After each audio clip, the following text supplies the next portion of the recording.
नमस्कार विद्यार्थी मित्रांनो, कर्नरथी IAS अकॅडमीच्या ऑनलाईन प्लॅटफॉर्मवरती आपले स्वागत आहे। आज आपण आपल्या विज्ञान सिरीज मध्ये जो ब्लड सर्क्युलेशनचा थर्ड पार्ट आहोत तो पाहणार आहोत। यापूर्वी आपण भाग 1 आणि भाग 2 पाहिलेला आहे। भाग 1 आणि भाग 2 च्या जे काही PDF आहेत किंवा जे काही लेक्चर आहेत ते आपल्या टेलिग्राम चॅनलवरती आलेले आहेत।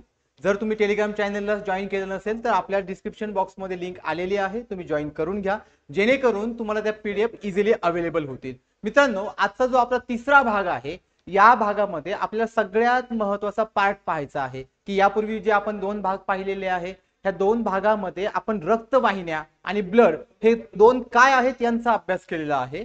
आजचा जो आपला भाग असणार आहे यामध्ये आपण एक्झॅक्टली ब्लड सर्क्युलेटरी सिस्टीम काम कशा प्रकारे करते किंवा त्यांना कोणता पंपिंग ऑर्गन हेल्प करतो ते आपण पाहणार आहोत। मग आता मित्रांनो की ज्यावेळेस आपण रक्तवाहिन्या पाहिल्या किंवा ज्यावेळेस आता आपण पुढचा स्टडी करणार आहोत हार्टचा किंवा पंपिंग ऑर्गनचा, पंपिंग ऑर्गन फक्त पंप करतो, एक प्रेशर देतो, त्याने ज्यावेळेस प्रेशर क्रिएट केलं त्यावेळेस ते ब्लड फ्लो होतं आणि ब्लड फ्लो झालं की ब्लड फ्लो साठी आपल्याला रक्तवाहिन्यांची गरज असते। मग मित्रांनो पार्ट 1 मध्ये आपण रक्तवाहिन्या पाहिल्या, पार्ट 2 मध्ये आपण ब्लड काय आहे ते पाहिलं, ब्लड कशापासून बनले ते पाहिलं, ब्लडचं कार्य पाहिलं आणि आज आपण त्यांचा पंपिंग ऑर्गन म्हणजे ह्यूमन हार्ट पाहणार आहोत। आजचा टॉपिक खूप महत्त्वाचा आहे आणि खूप सोपा आहे। मग ज्यावेळेस आपण ह्यूमन हार्ट पाहतो हा ह्यूमन हार्ट आपल्या बॉडीमध्ये जे काही ब्लडचं ट्रान्सपोर्टेशन आहे त्यासाठी हेल्प करतो। म्हणजे हेल्प करतो म्हणजे काय करतो तो पंप करतो, तो प्रेशर देतो। मग लक्षात घ्या ज्यावेळेस आपण आपल्या हार्टचा विचार करतो आपला हार्ट एक इनव्हॉलंटरी ऍक्शन प्ले करतो, म्हणजेच आपल्याकडे चालणारी जी ऍक्शन आहे ती एक अनैच्छिक ऍक्शन आहे। मग लक्षात घ्या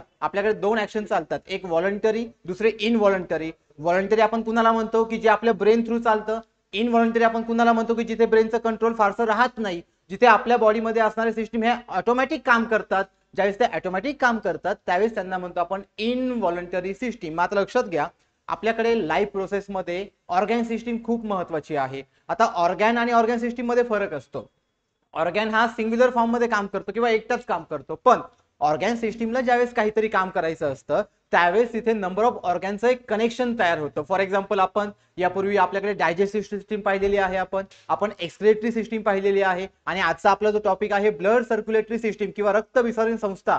ज्यावेळेस आपण असा वेगवेगळ्या संस्थांचा अभ्यास करतो किंवा सिस्टीमचा अभ्यास करतो त्यावेळेस तिथे एक ऑर्गन इन्व्हॉल्व नसतो, तिथे मल्टिपल ऑर्गन इन्व्हॉल्व झालेले असतात।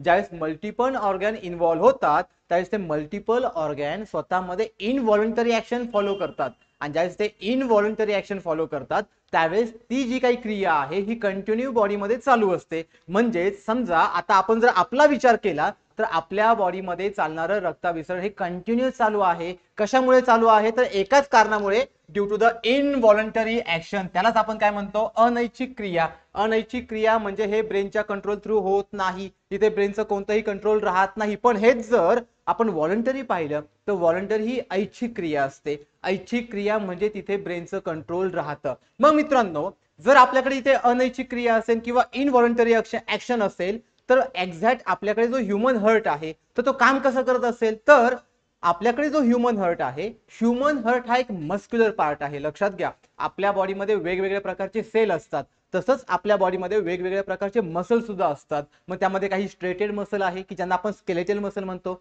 काही आपल्याकडे नॉन स्ट्रेटेड मसल आहेत, काही आपल्याकडे स्मूथ मसल आहेत आणि आता आपल्याला जो पाहायचा आहे म्हणजे ह्यूमन हार्ट त्याच्यामध्ये असतो कार्डियाक मसल।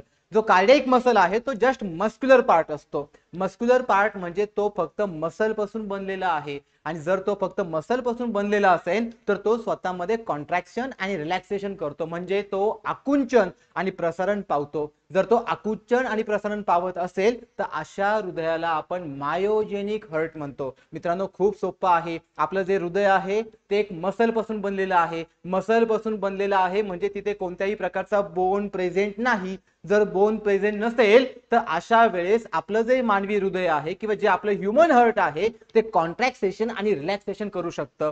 जर ते कॉन्ट्रॅक्सेशन आणि रिलॅक्सेशन करू शकत असेल तर याचा अर्थ अशा पार्टला आपण म्हणणार मायोजेनिक हार्ट किंवा मायोजेनिक हृदय. मग आपल्याकडे जो हृदयाचा पार्ट आहे, ज्यावेळेस तो कॉन्ट्रॅक्सेशन म्हणजेच आकुंचन आणि ज्यावेळेस तो प्रसारण पावतो त्यावेळेस तो आपल्या हृदयाला पंप करतो म्हणजे प्रेशर जनरेट करतो किंवा प्रेशर क्रिएट करतो. ज्यावेळेस तो प्रेशर क्रिएट करतो तर अशा वेळेस आपण त्याला काय म्हणणार, मायोजेनिक हर्ट. मग लक्षात घ्या, ज्यावेळेस आपण मायोजेनिक हर्ट पाहतो, मायोजेनिक हर्ट आपल्या बॉडीमध्ये कंटिन्युअस वर्किंग मध्ये असतं, कारण ते इनव्हॉलंटरी आहे, हे आपण सुरुवातीला पाहिलेलं आहे. मग जर ते इनव्हॉलंटरी असेल तर आपल्या हृदयामध्ये कंटिन्युअसली आकुंचन आणि प्रसारण हे पावणं चालूच असतं, म्हणजे आपल्या बॉडीमध्ये कॉन्ट्रॅक्सेशन आणि रिलॅक्सेशन हे कंटिन्युअस चालू असतं. ज्यावेळेस ते कंटिन्युअस चालू असतं त्यावेळेस ते आपल्या बॉडीमध्ये जे काही ब्लड सर्क्युलेशन आहे त्याला सर्क्युलेट करण्यासाठी हेल्प करतं. मग लक्षात घ्या, जर आपल्याला हा एवढा महत्वाचा ऑर्गॅन असेल तर आपल्याला त्याची लोकेशन पण महत्वाची आहे. लोकेशन म्हणजे त्याचं स्थान. मग आपल्या सगळ्यांना माहित आहे की आपलं जे हृदय आहे ते एक्झॅक्ट आपल्या बॉडीमध्ये मिडलला आहे. मग मिडलला म्हणजे कुठे, तर आपल्या चेस्ट कॅव्हिटी मध्ये आहे. मग मित्रांनो, कॅव्हिटी कशाला म्हणायचं, ज्यावेळेस आपल्याकडे एखादी पोकळी अवेलेबल असते, पोकळी म्हणजे मोकळी जागा, त्या मोकळ्या जागेमध्ये एखादा ऑर्गॅन असतो, तसंच आपल्याकडे जी चेस्ट कॅव्हिटी आहे म्हणजे छातीमध्ये असणारी जी पोकळी आहे किंवा छातीमध्ये असणारी जी मोकळी जागा आहे, अशा मोकळ्या जागेमध्ये एक ऑर्गॅन आहे, त्याचं नाव आहे ह्यूमन हार्ट. आता लक्षात घ्या, ज्यावेळेस आपण असं हृदय पाहतो, हे हृदय आपल्या बॉडीमध्ये ज्यावेळेस छातीच्या पोकळीमध्ये असतं त्यावेळेस ते दोन लंग्सच्या मध्ये सुद्धा आहे, आणि ज्यावेळेस ते दोन लंग्सच्या मध्ये असतं त्यावेळेस त्याला म्हणतात मेडियास्टिनम. लक्षात घ्या, मेडियास्टिनम केव्हा म्हणायचं, ज्यावेळेस आपला हार्ट, आपलं हृदय दोन छातींच्या मध्ये आहे, म्हणजे आपल्याकडे जे लंग्स आहेत, left lungs and right lungs, या दोघांच्या बिटवीन कोण आहे, आपल्याकडे मानवी हृदय आहे म्हणजेच ह्यूमन हार्ट आहे. सो त्या कंडिशनला आपण काय म्हणणार, मेडियास्टिनम. महत्वाचा पॉइंट आहे, PYQ यावरती आलेला आहे आणि आयोग यापुढेही विचारू शकतो. देन आपल्याकडे जो शेप आहे, लक्षात घ्या, प्रत्येकाचा आपल्याकडे प्रत्येक अॅनिमलचा जर आपण विचार केला तर प्रत्येक अॅनिमल मध्ये सर्क्युलेटरी सिस्टीम असते. काहींमध्ये ओपन आहे, काहींमध्ये क्लोज आहे, हे आपण पार्ट 1 मध्ये पाहिलेलं आहे. मग जर आपण ओपन आणि क्लोजचा विचार केला, याचा अर्थ प्रत्येक अॅनिमल मध्ये की ज्यांच्याकडे सर्क्युलेटरी सिस्टीम आहे त्यांच्याकडे एक पंपिंग ऑर्गॅन असणार. जर पंपिंग ऑर्गॅन असेल तर अशा पंपिंग ऑर्गॅनला काहीतरी एक आकार असतो. मग लक्षात घ्या, जर आपण मानवी हृदयाचा विचार केला तर मानवी हृदय हे आपल्या डाव्या हाताच्या मुठीच्या एवढ्या साईजचं असतं, म्हणजे हा जो आकार आहे हा आकार आपल्याकडे जस्ट मस्क्युलर आहे. मग मित्रांनो, आपल्याकडे जो काही आपल्या डाव्या हाताची साईज आहे ही ह्युमन टू ह्युमन व्हॅरी होऊ शकते. का बरं व्हॅरी होऊ शकते, कारण आपल्याकडे प्रत्येक ह्युमनची जी ॲनिमल साईज किंवा जी बॉडी साईज आहे ती व्हॅरी करते. जर बॉडी साईज व्हॅरी करत असेल तर थोडा नॉर्मल, एकदम जास्त फार मोठा फरक आपल्याला पाहायला मिळत नाही, पण नॉर्मल फरक आपण इथे अनुभवू शकतो. मग ज्यावेळेस आपण लोकेशन आणि आकाराचा विचार करतो त्याचबरोबर आपल्याला आपल्याकडे असणाऱ्या हृदयाच्या वजनाचा सुद्धा विचार करावा लागतो. मग आपल्याकडे जे ह्यूमन हार्ट आहे त्याचं नॉर्मली वजन किती आहे, आपल्याकडे 250 ते 300 ग्रॅम. मग आता लक्षात घ्या, आपल्याकडे जो फॅक्च्युअल डेटा आहे इथे, फॅक्च्युअल डेटा काय पाहायचं आपल्याला, की त्यांची लोकेशन कुठे आहे, त्यांचा आकार कसा आहे, त्यांचं वजन किती आहे. मग आपण लोकेशन पाहिली, लोकेशन कुठे होती, लोकेशन ही आपल्या दोन छातींच्या मध्ये आहे, त्या कंडिशनला आपण काय म्हटलं, मेडियास्टिनम म्हटलं. देन आपल्याकडे त्यांचा जो आकार आहे तो आकार कसा होता, तर डाव्या हाताच्या मुठी एवढं त्यांचा आपला आकार आहे.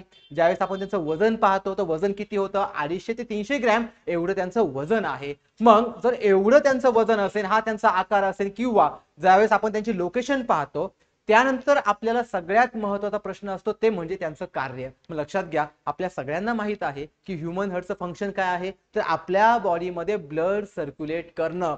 पण ज्यावेळेस ते ब्लड सर्क्युलेशन करतं त्यावेळेस आपल्या पुढे सगळ्यात मोठा प्रश्न उभा असतो की आपल्याकडे सिस्टीम कोणती आहे, तर आपल्याकडे मित्रांनो क्लोज ब्लड सर्क्युलेटरी सिस्टीम आहे. आपण ओपन मध्ये जात नाही, कारण आपल्याकडे जे काही रक्त आहे ते शुद्ध रक्त आणि अशुद्ध रक्त म्हणजेच ऑक्सिजनेटेड ब्लड आणि डीऑक्सिजनेटेड ब्लड हे वेगवेगळ्या प्रकारे फ्लो होतं, हे मिक्स होत नाही, म्हणजे एकत्र येत नाही. जर ते एकत्र येत नसेल तर याचा अर्थ आपल्याकडे विशिष्ट रक्तवाहिन्या आहेत, विशिष्ट टाईपच्या ब्लड वेसल्स आहेत, आणि अशा ब्लड वेसल्स मधून ज्यावेळेस रक्त फ्लो होतं ते फ्लो होताना आपल्या हृदयामध्ये येतं. मग जर त्यांना मिक्स होऊन द्यायचं नसेल तर आपल्या हृदयाचे वेगवेगळे कंपार्टमेंट आहेत की ज्यांना आपण चेंबर म्हणतो. मग आपल्या हृदयाचे किती चेंबर आहेत, तर 4 चेंबर आहेत. मग मित्रांनो, हे 4 चेंबर कोणते आहेत, तर सगळ्यात फर्स्ट आहे आपल्याकडे एट्रियम आणि सेकंड आहे आपल्याकडे व्हेंट्रिकल. मग आपल्या बॉडीमध्ये जो एट्रियमचा पार्ट आहे हा 2 क्वांटिटी मध्ये आहे आणि जो व्हेंट्रिकलचा पार्ट आहे तो सुद्धा 2 क्वांटिटी मध्ये आहे. एट्रियमला आपण म्हणतो अलिंद आणि व्हेंट्रिकलला आपण म्हणतो निलय. मग लक्षात घ्या, आपण हृदयाला 2 कंपार्टमेंट मध्ये डिवाइड केले. मग आता दोन कंपार्टमेंट कोणते, तर आपल्याकडे एक आहे डावी बाजू आणि एक आहे उजवी बाजू. आपण भरपूर वेळा ऐकलं असेल की आपलं हृदय जरी मध्ये असेल तरी थोडंसं ते डाव्या बाजूला सरकलेलं आहे. मग ते डाव्या बाजूला का सरकलंय, तर डाव्या बाजूचा जो व्हेंट्रिकल आहे तो साईजने मोठा आहे आणि ज्यावेळेस तो साईजने मोठा असतो त्यावेळेस त्याची थोडी जागा ही डाव्या बाजूला सरकलेली आहे. म्हणजे जरी आपला हृदय एक्झॅक्ट मिड पॉइंटला असेल तरी पण तो थोडासा डाव्या बाजूला सरकलेला आहे. त्याला कारण म्हणजे त्यांचे हे चार चेंबर मधलं पण मुख्य कारण म्हणजे त्यांचा जो डाव्या बाजूचा व्हेंट्रिकल आहे, व्हेंट्रिकलला आपण काय म्हणणार, तर निलय म्हणणार. मग लक्षात घ्या, आपल्याला इथून पुढचं जे काही लेक्चर आहे ते टोटल ह्या चार चेंबर वरती डिपेंड आहे. मग चार चेंबर कोणते होते, तर वरच्या साईडला एट्रियम असतात, खालच्या साईडला व्हेंट्रिकल असतात आणि हे पूर्ण एट्रियम आणि व्हेंट्रिकल म्हणजेच अलिंद आणि निलय हे पूर्ण मस्क्युलर पार्ट आहेत. मस्क्युलर पार्ट असल्यामुळे यांचं इझिली काय होतं, तर आकुंचन आणि प्रसारण पावतात. ज्यावेळेस ते आकुंचन आणि प्रसारण पावतात त्यावेळेस एक प्रेशर जनरेट करतात. प्रेशर जनरेट केला की ब्लडला फ्लो मिळतो आणि ब्लडला फ्लो भेटला की ब्लडचं काय होतं, तर सर्क्युलेशन होतं. मग आता लक्षात घ्या, ज्यावेळेस आपण हे चार चेंबर पाहतो त्यावेळेस आपल्याला समजतं की त्यांचं काहीतरी स्पेसिफिक काम असणार. मग त्यांचं काम कोणतं आहे ते आता आपण पाहूयात. मग आता लक्षात घ्या, ज्यावेळेस आपण एट्रियम पाहतो किंवा ज्यावेळेस आपण व्हेंट्रिकल पाहतो, आताच आपण पाहिलं की हे पूर्ण मस्क्युलर पार्ट आहे, म्हणजे मसल पासून बनलेले आहे. जर हे मसल पासून बनलेले असतील तर हे आपल्या बॉडीमध्ये काय करणार आहेत, कॉन्ट्रॅक्सेशन रिलॅक्सेशन म्हणजे एक रिदमिक फ्लो तयार करणार आहे. ज्यावेळेस ते एक फ्लो तयार करतात त्यावेळेस आपल्या बॉडीमध्ये हार्टबीट क्रिएट होतात किंवा जनरेट होतात. मग लक्षात घ्या, हार्टबीट असेल किंवा कॉन्ट्रॅक्सेशन रिलॅक्सेशन असेल किंवा आकुंचन प्रसारण पावणं असेल, हे सर्व कशासाठी डिपेंड करतात, तर ब्लड साठी डिपेंड करतात. मग आपल्याला माहित आहे की आपल्याकडे बॉडीमध्ये दोन प्रकारचे ब्लड सापडतात. एक रक्त आहे आपल्याकडे शुद्ध रक्त की ज्याला आपण ऑक्सिजनेटेड ब्लड म्हणतो. दुसरं आपल्याकडे आहे अशुद्ध रक्त की ज्याला आपण डिऑक्सिजनेटेड ब्लड म्हणतो. मग ज्यावेळेस आपण ऑक्सिजनेटेड ब्लडचा विचार करतो किंवा ज्यावेळेस आपण डिऑक्सिजनेटेड ब्लडचा विचार करतो त्यावेळेस आपल्याला हे चार चेंबर खूप महत्वाचे आहे. आता मित्रांनो, भरपूर लोकांना हृदय म्हटलं की थोडं मनामध्ये भीती वाटते की हृदय हे खूप अवघड आहे, समजायला खूप अवघड आहे, आपल्याला ते लवकर लक्षात राहत नाही, शब्द खूप अवघड आहे. पण हे केव्हा अवघड वाटतं, की ज्यावेळेस आपण हार्टची डायग्रॅम पाहतो, ती डायग्रॅम खूप कॉम्प्लिकेटेड आहे म्हणून ती आपल्याला अवघड वाटते. पण ज्यावेळेस आपण त्याला अशा बॉक्समध्ये समजून घेतो त्यावेळेस ती समजायला खूप सोपी आहे. तो फक्त एक जस्ट पाईप आहे. लक्षात घ्या, आपल्या बॉडीमध्ये जेवढ्या काही ब्लड व्हेसल आहेत या फक्त पाईप आहेत. ते फक्त पाईपने पाणी कॅरी करतात. जसं आपण विहिरीमध्ये किंवा आपल्या शेतामध्ये जसं आपण जलसिंचन तयार करतो. जलसिंचन म्हणजे काय, आपल्याकडे एक मोटार असते, त्या मोटारला एक पाईप कनेक्ट असतो. तो पाईप काय करतो की त्या मोटारमधून आलेलं पाणी किंवा त्या मोटारने जो प्रेशरने पाणी पाठवले त्याला कॅरी करतो. सेम आपल्या बॉडीमध्ये पण एक मोटार आहे. तो मोटारचा भाग म्हणजे कोण, हृदय. आणि जे आपल्याकडे पाईप आहेत म्हणजेच रक्तवाहिन्या. मग लक्षात घ्या, ह्या रक्तवाहिन्या फक्त ब्लड कॅरी करतात की जे ब्लड कोण पाठवतंय, तर हृदय पाठवतंय. मग लक्षात घ्या, ह्युमन हार्ट मध्ये जे चार चेंबर आहेत त्यातला जो अप्पर साइड आहे म्हणजे वरची बाजू आहे, तर वरच्या साईडला कोण असतात, तर एट्रियम असतात. जी खालची बाजू आहे, खालच्या बाजूला कोण असतात, तर व्हेंट्रिकल असतात. जर आपण एट्रियमचा विचार केला तर यांना पण दोन भागामध्ये डिवाइड केलेला आहे, एक उजवी बाजू आणि एक डावी बाजू. मग जो उजव्या साईडचा भाग आहे त्याला म्हणतात राईट एट्रियम. सेम कंडिशन आपल्याकडे डाव्या बाजूला पण असणार, तर त्यांना म्हणणार आपण लेफ्ट एट्रियम. मग आता लक्षात घ्या, ज्या प्रकारे आपल्याकडे उजवी बाजू डावी बाजू ही एट्रियम मध्ये आहे त्याच प्रकारे ती व्हेंट्रिकल मध्ये सुद्धा आहे. म्हणून आपल्याला राईट व्हेंट्रिकल आणि लेफ्ट व्हेंट्रिकल पाहायला मिळतात. मग आता लक्षात घ्या मित्रांनो, ज्यावेळेस आपण दोनही मध्ये सर्क्युलेशन पाहतो तर इथे तुम्हाला दोन कलर दिसतात. इथे आपल्याला ब्ल्यू कलर दिसतोय, इथे आपल्याला रेड कलर दिसतोय. मग लक्षात घ्या, जो रेड कलर आहे तो म्हणजे आपल्याकडे शुद्ध रक्त कॅरी करणारा पार्ट, म्हणजे इथे असतं आपल्याकडे ऑक्सिजन. आणि ज्या वेळेस आपण ब्ल्यू पोर्शन पाहतो, ब्ल्यू पोर्शन मध्ये ऑक्सिजन नसतो, म्हणजे अशा रक्तामध्ये आपण पाहणार आहोत कार्बन डायऑक्साइड. म्हणजेच अशा रक्ताला म्हणतात अशुद्ध रक्त किंवा म्हणतात डिऑक्सिजनेटेड ब्लड. मग लक्षात घ्या, यावरून आपल्याला एक गोष्ट लक्षात आली असेल की ही बाजू डावी आहे, ही बाजू उजवी आहे. डाव्या बाजूला आपल्याला ऑक्सिजन दिसतोय, उजव्या बाजूला आपल्याला कार्बन डायऑक्साइड दिसतोय. म्हणजे डाव्या बाजूकडून जे काही रक्त फ्लो होतं ते कोणतं असणार, तर शुद्ध रक्त असणार, म्हणजेच ऑक्सिजनेटेड ब्लड असणार. आणि उजव्या बाजूला जे काही रक्त फ्लो होतंय ते फ्लो कोणत्या टाईपचं असणार, तर अशुद्ध प्रकाराचा असणार, म्हणजेच डिऑक्सिजनेटेड प्रकाराचा असणार. मग आता लक्षात घ्या, ज्यावेळेस आपल्याकडे एट्रियम साइड असते म्हणजे आपल्या बॉडीमध्ये जे काही ब्लड सर्क्युलेशन होतं ते दोन प्रकारे होतं. सॉरी 2 प्रकारे म्हणजे 2 वेळेस होतं, म्हणून याला आपण डबल सर्क्युलेशन म्हणतो. मित्रांनो, ही सुद्धा कन्सेप्ट खूप महत्वाची आहे, पुढे आपण येणार आहे त्यावेळेस पाहणार आहोत. आता लक्षात घ्या, डबल सर्क्युलेशन आणि सिंगल सर्क्युलेशन कशाला म्हणतात. समजा हे आपलं हृदय आहे, जर हृदयातून एकदा रक्त गेलं आणि समजा ते पुन्हा फिरून हृदयाकडेच आलं तर त्याला म्हणायचं डबल सर्क्युलेशन. पण समजा हृदयाकडून रक्त गेलं आणि ते पुन्हा हृदयाकडे आलंच नाही तर त्याला म्हणायचं सिंगल सर्क्युलेशन. म्हणजे सिंगल आणि डबल कशावरती डिपेंड करतं, तर त्या ब्लड वरती. जर ते ब्लड पुन्हा फिरून त्या पंपिंग ऑर्गन कडे आलं तर दोनदा म्हणजे डबल, आणि जर ते पुन्हा फिरून आलंच नाही तर आपण त्याला म्हणायचं सिंगल सर्क्युलेशन. पण या डायग्राम मध्ये जर आपण व्यवस्थित पाहिलं तर आपल्याला कळतंय की समजा आपण हा ह्यूमन हार्ट कन्सिडर केला तर हे रक्त बॉडीकडे जातंय, पुन्हा बॉडीकडून हृदयाकडे येतंय, म्हणजे दोनदा ते हृदयाकडे येतंय. याचा अर्थ आपल्या बॉडीमध्ये डबल सर्क्युलेशन आहे. मग आता लक्षात घ्या, ज्यावेळेस आपल्या बॉडीमध्ये हे सर्क्युलेशन होताना सगळ्यात पहिल्यांदा जे काही शरीरातलं रक्त आहे किंवा आपल्या बॉडीमध्ये असणारं जे काही ब्लड आहे ते सगळ्यात पहिल्यांदा येतं राईट एट्रियम मध्ये, म्हणजे आपल्या उजव्या बाजूच्या वरच्या कोपऱ्यामध्ये. मग आपण पाहिलं की हृदयाला वरच्या बाजूला आपण एट्रियम म्हणतो, खालच्या बाजूला आपण वेंट्रिकल म्हणतो. पुन्हा त्याचे पण आपण 2 भाग केले, डावी बाजू आणि उजवी बाजू. मग जो उजव्या बाजूचा भाग आहे म्हणजे राईट एट्रियम आहे, इथे सगळ्यात पहिल्यांदा ब्लड येतं. लक्षात घ्या, मी इथे लिहून ठेवतो 1 नंबर. सगळ्यात पहिल्यांदा ब्लड कुठे आलं तर राईट एट्रियम मध्ये. पण आलं कुठून तर आपल्या बॉडीतून जे काही सर्क्युलेशन झालं त्या सर्क्युलेशन थ्रू ते आलं राईट एट्रियम मध्ये. मग आता आपण यापूर्वी पार्ट 1 मध्ये रक्तवाहिन्या पाहिलेल्या आहेत. हे तुम्हाला दिसतंय ना, हे ब्ल्यू कलरचा पोर्शन, हे सगळे आपल्या रक्तवाहिन्या आहेत. हे रक्तवाहिन्या ब्लड घेऊन आल्या ह्या चेंबर मध्ये. मग आपल्याला आठवतंय आपण रक्तवाहिन्या कोणत्या पाहिल्या होत्या. आपण धमन्या पाहिल्या होत्या की ज्यांना आपण आर्टरी म्हणतो, आपण शिरा पाहिल्या होत्या की ज्यांना आपण वेन्स म्हणतो, आपण कॅपिलरीज पाहिल्या होत्या की ज्यांना आपण केशवाहिन्या किंवा केशिका म्हणतो. मग लक्षात घ्या, या सगळ्या पार्ट मधून, या सगळ्या रक्तवाहिन्यांमधून आपल्याला काय फ्लो होताना दिसतं तर ब्लड फ्लो होताना दिसतं. मग ज्यावेळेस ब्लड हे राईट एट्रियम मध्ये येतं त्यावेळेस राईट एट्रियम आकुंचन पावतो. आता मित्रांनो लक्षात घ्या, आकुंचन पावतो म्हणजे काय. असं इमॅजिन करा की हे एक पेशी भित्तिका आहे किंवा एक सेल मेम्ब्रेन आहे. जर सेल मेम्ब्रेन मध्ये काही फ्लुइड आला आणि समजा मी त्याला प्रेशराइज केलं म्हणजे मी आकुंचन पावलो तर तो काय होणार आहे, प्रेशरने पुढे ढकलला जाणार आहे. जर तो प्रेशरने पुढे ढकलला गेला म्हणजे असं रक्त कशामध्ये येणार तर राईट वेंट्रिकल मध्ये येणार. म्हणजे 2 नंबरला ब्लड कशामध्ये आलं तर राईट वेंट्रिकल मध्ये. लक्षात घ्या, जर आपण या बाजूने आलो तर आपला हा 1 नंबर होईल, पण आपण आलो कोणत्या बाजूने तर बॉडीच्या बाजूने.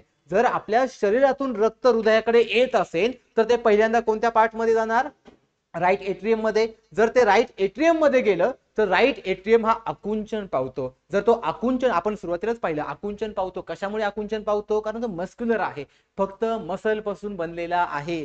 जर तो मस्क्युलर असेल, लक्षात घ्या मित्रांनो, बोन कधीच आकुंचन पावत नाही कारण तो कठीण आहे, स्ट्रॉंग आहे. पण मसल आकुंचन पावतात, कशामुळे पावतात, कारण तो मस्क्युलर आहे. म्हणून तर आपण त्याला काय म्हटलं होतं, मायोजेनिक हार्ट किंवा मायोजेनिक हृदय. मग ज्यावेळेस आपल्याकडे राईट एट्रियम मध्ये पहिल्यांदा रक्त येतं हे आकुंचन पावतो, याचं आकुंचन पावल्यानंतर ते रक्त येतं राईट वेंट्रिकल मध्ये. पण एट्रियम मध्ये आणि वेंट्रिकल मध्ये आलेलं ब्लड कसं आहे रे, कार्बन डायऑक्साइड आहे, म्हणजे हे डिऑक्सिजनेटेड ब्लड आहे, म्हणजे हे अशुद्ध रक्त आहे. मग अशा वेळेस हे रक्त पुन्हा आपला जो राईट वेंट्रिकल आहे तो वेंट्रिकल पुन्हा आकुंचन पावतो. जर तो पुन्हा आकुंचन पावला तर असं ब्लड आपल्याला जाताना दिसतं कुणाकडे तर लंग्स कडे. मित्रांनो, आपण सुरुवातीला एक कंडिशन पाहिली होती पहा, रक्तवाहिन्यामध्ये किंवा ब्लड मध्ये. आपल्याला आठवत असेल की ज्यावेळेस आपण आर्टरी पाहतो, आर्टरी म्हणजे धमन्या. लक्षात घ्या, आर्टरी म्हणजे काय, धमन्या. धमन्या आपल्याकडे काय कॅरी करतात तर ऑक्सिजनेटेड ब्लड. हे लक्षातच ठेवा, हे ऑलरेडी पार्ट 1 आणि पार्ट 2 मध्ये झालेलं आहे. आणि ज्या काही आपल्याकडे शिरा आहे म्हणजे आपल्या वेन्स आहेत, त्या वेन्स आपल्याकडे काय कॅरी करतात तर कार्बन डायऑक्साइड जेनेटेड ब्लड किंवा डिऑक्सिजनेटेड ब्लड. मग यावरून आपल्याला एक गोष्ट समजते की जर आपण यांचा विचार केला तर या आपल्याकडे काय होत्या तर वेन्स होत्या. लक्षात घ्या, काय होत्या तर वेन्स होत्या. वेन्स म्हणजे लाईक आहे वेना कावा. वेना कावा ही सगळ्यात मोठी वेन्स आहे, वेन्सचा प्रकार आहे. जसं आपण इकडे पाहतो तर इकडे आपल्याला उरटा सापडतात किंवा अरोटा सापडतात, म्हणजेच महाधमनी असतात, तशा इकडे महाशिरा असतात. मग ज्या महाशिरा आहेत ह्या ब्लड कुणाकडे घेऊन जाताना दिसत आपल्याला लंग्स कडे. मात्र लक्षात ठेवायचं, सॉरी महाशिरा नाही, इकडे महाधमनी असतात. मग ज्यावेळेस आपण आर्टरी, मग ह्या आर्टरींना आपण काय म्हणणार तर पल्मनरी आर्टरी, की ज्या हृदयाकडून लंग्स कडे काय घेऊन जाणार आपल्याकडे असणार कार्बन डायऑक्साइड. मग इथे तुम्हाला एक गोष्ट लक्षात ठेवायची आहे, हा थोडासा कन्फ्युजिंग पॉइंट आहे. आता कन्फ्युजिंग पॉइंट म्हणजे काय लक्षात ठेवा, समजा मी आहे माझी ही बाजू म्हणजे डावी बाजू आहे, माझी ही बाजू म्हणजे उजवी बाजू आहे.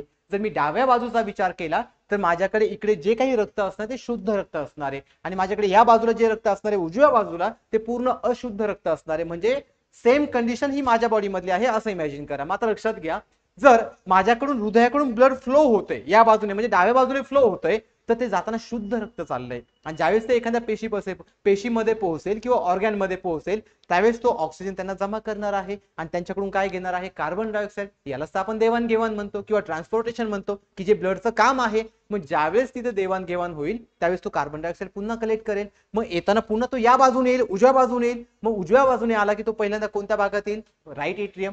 पण आता हे डाव्या बाजूने जाणं, उजव्या बाजूने येणं हे कुणामार्फत होणार आहे, तर हे आपल्याकडे रक्तवाहिन्यामार्फत होणार आहे, म्हणजेच ब्लड वेसलच्या माध्यमातून होणार आहे.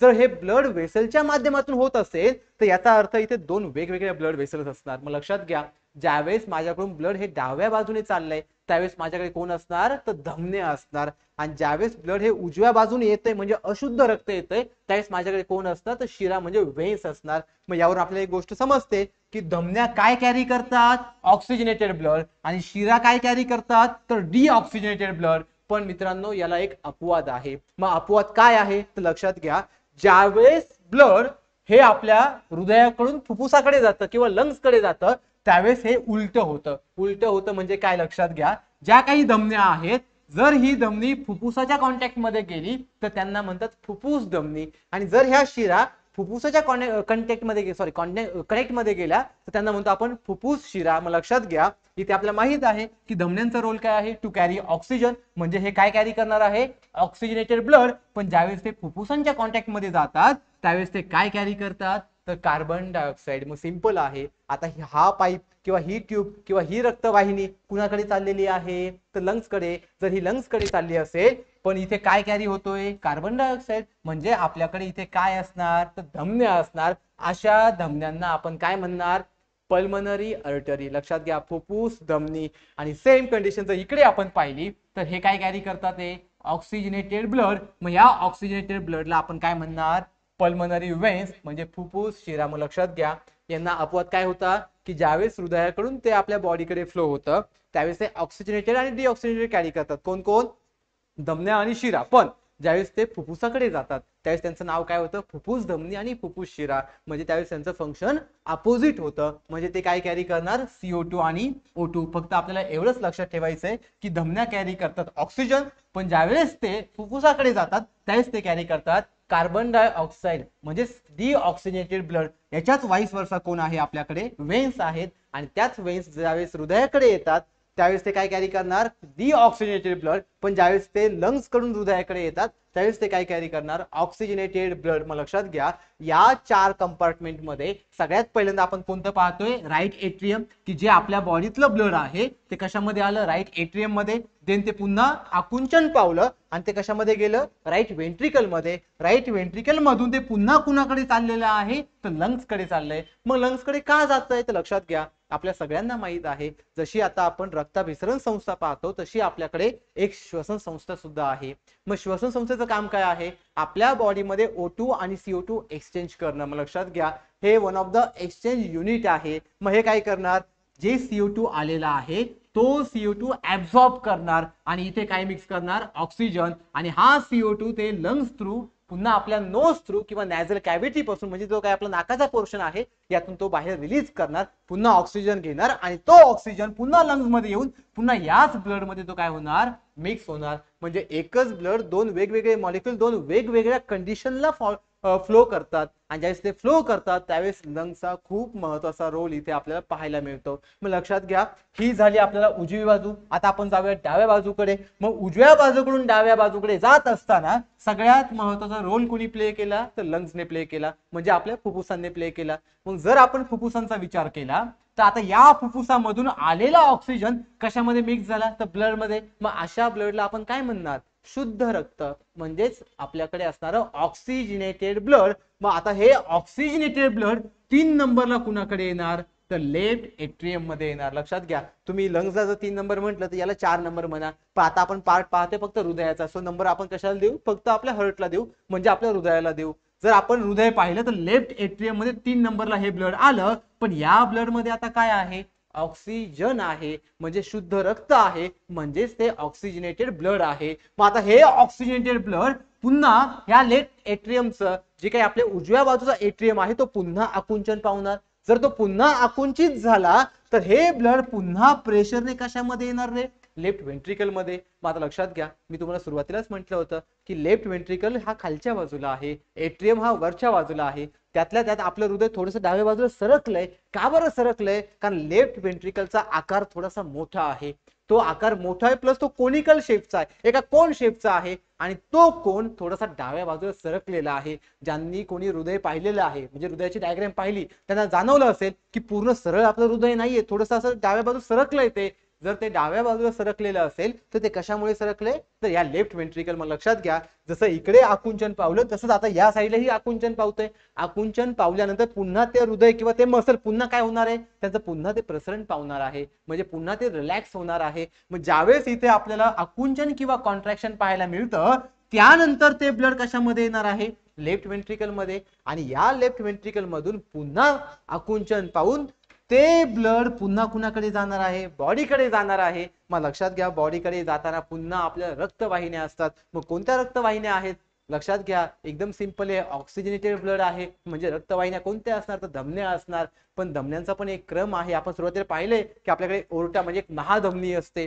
पुन्हा एक मोठी धमनी असते, पुन्हा एक छोटी धमनी असते, पुन्हा छोट्या धमनीला जॉईन करणारा अजून एक पार्ट आहे, तर आपण कॅपिलरी म्हणतो, म्हणजे केशिका म्हणतो. म्हणजे आपल्याकडे ब्लड एका मोठ्या पाईप मधून छोट्या पाईप मध्ये, पुन्हा छोट्या पाईप मधून अतिशय छोट्या पाईप मध्ये, पुन्हा त्या छोट्या पाईप मधून अजून छोट्या पाईप मध्ये, म्हणजे केशिकामध्ये जातं. म्हणजे एका पाईपला हे नंबर ऑफ ब्रांचेस मध्ये आपल्याला डिव्हिजन पाहायला मिळतं. यालाच तर आपण काय म्हणतो, रक्तवाहिन्या म्हणतो. अशा रक्तवाहिन्यामधून हे रक्त सर्वात शेवटी कशाकडे जातं, बॉडीकडे जातं, म्हणजे आपल्या मानवी शरीराकडे जातं. आणि शरीरामधून पुन्हा हे ब्लड पुन्हा फिरून कुणाकडे जातं, आपल्याकडे एट्रियम कडे. म्हणजे हे ब्लड ज्यावेळेस या डायरेक्शनने आलं त्यावेळेस ते एकदा आलं, पुन्हा या डायरेक्शनने फिरून ते पुन्हा इकडे जातं, म्हणजे ते दोनदा गेलं. यालाच म्हणतात डबल सर्क्युलेशन. लक्षात घ्या, हीच कंडिशन जर आपण सिंगल सर्क्युलेशन ॲनिमल मध्ये पाहिली असती तर आपल्याकडे हे हृदय असतं, हृदयाकडून ब्लड जर बॉडीकडे गेलं तर पुन्हा ते ब्लड बॉडीकडून हृदयाकडे येत नाही. आणि ज्यावेळेस ते पुन्हा येत नाही म्हणजे असे ॲनिमल झाले सिंगल सर्क्युलेशन. म्हणजे अशा ॲनिमल मध्ये जे काही ब्लड फ्लो होतं ते एकदाच होतं, पण आपल्यामध्ये एकच ब्लड दोनदा हृदयाकडे जातं, म्हणून आपण त्यांना काय म्हटलेलं आहोत, डबल सर्क्युलेशन. मग लक्षात घ्या, आता आपण इथे पाहिलं की आपल्या हृदयाकडे किती कप्पे आहेत, 4 कप्पे आहेत. त्यांनाच आपण काय म्हणतो, चेंबर म्हणतो. प्रत्येकाचं कार्य वेगळं आहे, की जे आता आपण पाहिलेलं आहे ते कार्य वेगळं. हे दोनच गोष्टीवरती डिपेंड आहे, आकुंचन पावणे आणि प्रसारण पावणे, म्हणजेच कॉन्ट्रॅक्सेशन अँड रिलॅक्सेशन. मग लक्षात घ्या, ज्यावेळेस तिथे कॉन्ट्रॅक्सेशन आणि रिलॅक्सेशन असतं किंवा हे वेगवेगळे चेंबर असतात, यांचं पण एक महत्वाचं कार्य आहे, म्हणजे ते शुद्ध रक्त आणि अशुद्ध रक्त यांना एकत्र मिसळून देत नाही. लक्षात घ्या, आपण पार्ट 1 मध्ये पाहिलं होतं की आपल्या रक्तवाहिन्या असतात. रक्तवाहिन्यांचं काम काय असतं की शुद्ध रक्त आणि अशुद्ध रक्त यांना वेगळं घेऊन जाणं. पण आपण एक अपवाद पाहिला होता की जरी हे वेगवेगळे चालले असेल तरी हे हृदयात एकत्र येऊ शकतात, पण जरी ते हृदयात एकत्र आले तरी ते मिक्स होत नाही. पण हेच जर आपण खुली रक्त विसरण संस्था किंवा ओपन ब्लड सर्क्युलेटरी सिस्टीम पाहिली तर अशा सिस्टीम मध्ये आपल्याला ब्लड मिक्स झालेलं दिसतं, म्हणजे शुद्ध रक्त आणि अशुद्ध रक्त एकत्र आलेलं दिसतं. पण आपल्या मानवी शरीरामध्ये किंवा मानवी हृदयामार्फत अशी क्रिया होताना दिसत नाही. त्याला एकच कारण आहे, कारण आपल्याकडे वेगवेगळे कंपार्टमेंट आहे, वेगवेगळे चेंबर आहेत. मग ह्या सगळ्या चेंबर मध्ये आपल्याला जे काही रक्त आहे ते वेगळ्या प्रकारे फ्लो होताना दिसतं. मात्र लक्षात घ्या, आता आपण पुन्हा एकदा तो बॉक्स पाहूयात. या बॉक्स मध्ये आपल्याला दिसते की समजा हा आपला हृदय आहे, हृदयाला आपण 2 कंपार्टमेंट मध्ये डिवाइड करूयात, एक अप्पर साइड, लोअर साइड. जी अप्पर बाजू आहे त्यांना आपण म्हणणार एट्रियम, जी खालची बाजू आहे त्यांना म्हणणार आपण व्हेंट्रिकल. पण त्यालाही आपण पुन्हा 2 भागामध्ये डिवाइड केलं, एक आहे आपल्याकडे लेफ्ट साइड, एक आहे आपल्याकडे राईट साइड. जी लेफ्ट साइड आहे त्याला म्हणायचं लेफ्ट एट्रियम किंवा याला म्हणायचं लेफ्ट व्हेंट्रिकल. सिंपल फॉर्म मध्ये जर नावं लक्षात राहायला अवघड वाटत असेल तर याला म्हणा LA म्हणजे लेफ्ट एट्रियम, याला म्हणा LV म्हणजे लेफ्ट व्हेंट्रिकल, या बाजूला म्हणा RA म्हणजे राईट एट्रियम, आणि या बाजूला म्हणा RV म्हणजे राईट व्हेंट्रिकल. मग आता यांचं काम काय आहे तर लक्षात घ्या, एट्रियमलाच आपण म्हणतो अलिंद, देन व्हेंट्रिकललाच आपण म्हणतो निलय. ह्या मराठी शब्दापेक्षा एट्रियम व्हेंट्रिकल शब्द सोपे आहेत, फॅमिलियर आहेत. आपण भरपूर वेळा ह्युमन हार्ट ऐकलंय, हार्ट मध्ये चेंबर असतात हे पण ऐकलंय, चेंबरचे नावं पण ऐकले, त्यामुळे हे नावं आपल्याला ओळखीची आहेत, त्यामुळे सोपे आहेत. मात्र लक्षात घ्या, आपण पाहिलं होतं की जी आपली एट्रियमची बाजू आहे एट्रियम मध्ये रक्त हृदयामध्ये येतं. लक्षात घ्या, जर आपण मागची डायग्राम व्यवस्थित पाहिली तर आपल्याला कळतंय एट्रियम आहे, सगळ्यात पहिल्यांदा रक्त इथे आलं, एट्रियम आहे, इथे पण रक्त आलं, कुठून आलं, लंग्स मध्ये, इथून कुठून आलं, बॉडी मधून. याचा अर्थ एट्रियम मध्ये रक्त येतं. मग रक्त जातं कुठून, तर व्हेंट्रिकल मधून जातं. हे पहा आपल्याला दिसतं इथं, हा आपला व्हेंट्रिकलचा पार्ट आहे, हा सुद्धा आपला व्हेंट्रिकलचा पार्ट आहे. या दोन्ही व्हेंट्रिकलच्या पार्ट मधून ब्लड काय होते आपल्याला जाताना दिसतंय, पण या एट्रियम मध्ये काय होते आपल्याला येताना दिसतंय. मग जर याच्यावरती आयोगाने प्रश्न विचारला की एट्रियम काय करतं, ते एट्रियम ब्लड ऍक्सेप्ट करतं. मग व्हेंट्रिकल काय करतं, तर व्हेंट्रिकल ब्लड रिलीज करतं. हे आपल्याला इथे सांगता येऊ शकतं. मग लक्षात घ्या, ज्यावेळेस आपण एट्रियम व्हेंट्रिकल या सगळ्यांचा अभ्यास करतो त्यावेळेस आपल्याला प्रत्येक कंपार्टमेंटचा वेगळा स्टडी करणं सुद्धा गरजेचं आहे. मग आता आपण जाऊयात पहिल्या एट्रियम कडे. सो पहिला एट्रियम म्हणजे आपल्याकडे कोणता आहे, राईट एट्रियम. मग आता लक्षात घ्या, राईट एट्रियम असेल, लेफ्ट एट्रियम असेल, राईट व्हेंट्रिकल असेल किंवा लेफ्ट व्हेंट्रिकल असेल, कोणत्याही चेंबरचा आपण जर विचार केला तर प्रत्येक चेंबरला एक ट्यूब आहे, एक रक्तवाहिनी आहे. मग या रक्तवाहिन्या कोणकोणत्या आहेत ते आता आपल्याला पाहायचंय. जर आपण राईट एट्रियमचा विचार केला म्हणजेच उजव्या अलिंदाचा विचार केला तर ह्याच्यामध्ये जवळपास आपल्याला 3 रक्तवाहिन्या पाहायला मिळतात. मग आपल्याला माहित आहे उजवी बाजू आहे, जर उजवी बाजू पाहिली तर रक्त शुद्ध असणार की अशुद्ध, तर लक्षात घ्या रक्त हे अशुद्ध असतं. जर आपण डाव्या बाजूला गेलो तर डाव्या बाजूला रक्त कसं असतं, आपल्याकडे शुद्ध असतं. मग जर आपण आता उजव्या बाजूचा विचार केला म्हणजे उजव्या अलिंदाचा किंवा राईट एट्रियमचा विचार केला तर राईट एट्रियम मध्ये आपल्याला 3 प्रकारच्या रक्तवाहिन्या पाहायला मिळतात. ह्या तीनही रक्तवाहिन्या खूप महत्वाच्या आहेत. याच्यावरती प्रश्न विचारला जाऊ शकतो, एवढ्या त्या महत्वाच्या आहेत. मग लक्षात घ्या त्या महत्वाच्या कोणत्या, तर पहिला आहे आपल्याकडे इन्फेरियर वेना कावा, की ज्याला आपण म्हणतो अधो महाशीर. लक्षात घ्या, त्यालाच आपण काय म्हणतो, अधो महाशीर. महाशीर म्हणजे सगळ्यात मोठी, सगळ्यात महत्वाची. दुसरा आपल्याकडे आहे सुपेरियर वेना कावा. इथे थोडी स्पेलिंग मिस्टेक आहे, ती तुम्ही समजून घ्या. काय आहे आपल्याकडे, सुपेरियर वेना कावा, की ज्यालाच आपण म्हणतो ऊर्ध्व महाशीर. आणि तिसरा आपल्याकडे आहे कोरोनरी सायनस, की ज्यालाच आपण म्हणतो परिहृदयशीर. मग आता लक्षात घ्या या तिघांमध्ये काय प्रकार आहे ते आपण समजून घेऊयात. आता 2 मिनिटं तुम्ही इकडे पाहू नका, फक्त माझ्याकडे पहा. आता लक्षात घ्या, जर तुम्ही मला पाहिलं तर तुम्हाला कळतंय की माझ्या बॉडीमध्ये 2 बाजू आहेत, एक अप्पर साइड आहे, एक लोअर साइड आहे. मग अप्पर साइड आणि लोअर साइड कशी इमॅजिन करायची, समजा माझं हृदय इथे आहे म्हणजे मिडलला आहे. मिडलला आपण काय म्हटलं होतं, मेडियास्टिनम. मेडियास्टिनम का म्हटलं, कारण हे 2 फुफ्फुसांच्या मध्ये आहे, म्हणजे बिटवीन द 2 लंग्स. बरोबर, जर ते बिटवीन द 2 लंग्स असेल तर तो 2 बाजूमध्ये डिवाइड करतो, एक अप्पर साइड आणि एक लोअर साइड. जर माझ्या हृदयाला अप्पर साइड पाहिलं तर अप्पर साइड मध्ये 2 भाग येतात, एक माझं डोकं येतं आणि दुसरे म्हणजे माझे हात येतात. आणि जर मी लोअर साइड पाहिली तर लोअर साइड मध्ये डोकं आणि हात सोडून सगळा बॉडी पार्ट येतो. मग लक्षात घ्या, जो आपल्याकडे इन्फेरियर वेना कावा आहे हा आपल्या बॉडीतून जो हृदयाच्या खालच्या भागातील ब्लड आहे ते घेण्याचं काम करतो. लक्षात घ्या मी काय म्हणतोय, आपल्याकडे हृदय आहे, हृदयाच्या वरती एक बाजू आहे, खालती एक बाजू आहे. जर आपण वरच्या बाजूचा विचार केला तर वरती कोणते ऑर्गन आहे, आपल्याकडे डोकं आणि हात आहे. जर आपण खालच्या बाजूचा विचार केला तर डोकं आणि हात सोडून सगळी बॉडी आहे. मग जो आपल्याकडे जो आपल्याकडे इन्फेरियर वेना कावा आहे म्हणजेच आपण त्याला काय म्हटलेलं आहे, अधो महाशीर. मग अधो महाशीर आपल्या बॉडीमध्ये जो काही हार्टच्या खालच्या भागातील अशुद्ध रक्त आहे, आता अशुद्ध रक्त हा पार्ट असेल, हा पार्ट असेल किंवा हा पार्ट असेल, तिन्ही पण अशुद्ध रक्तच. का बरं, कारण आपण पाहतोय राईट एट्रियम म्हणजे उजव्या बाजूचा अलिंग किंवा उजव्या बाजूचा एट्रियम. आणि आपल्याला माहित आहे की उजवी बाजू आपल्या शरीरामध्ये नेहमी अशुद्ध रक्तच वाहून नेते. जर डावी बाजू असते तर आपल्याकडे सगळीकडे इकडे काय पाहावं लागलं असतं, शुद्ध रक्त. मग लक्षात घ्या, आपल्याकडे जो पहिला पार्ट आहे म्हणजे पहिली रक्तवाहिनी आहे कशामधली, राईट एट्रियम मधली, ही आपण काय सांगतो, इन्फेरियर वेना कावा.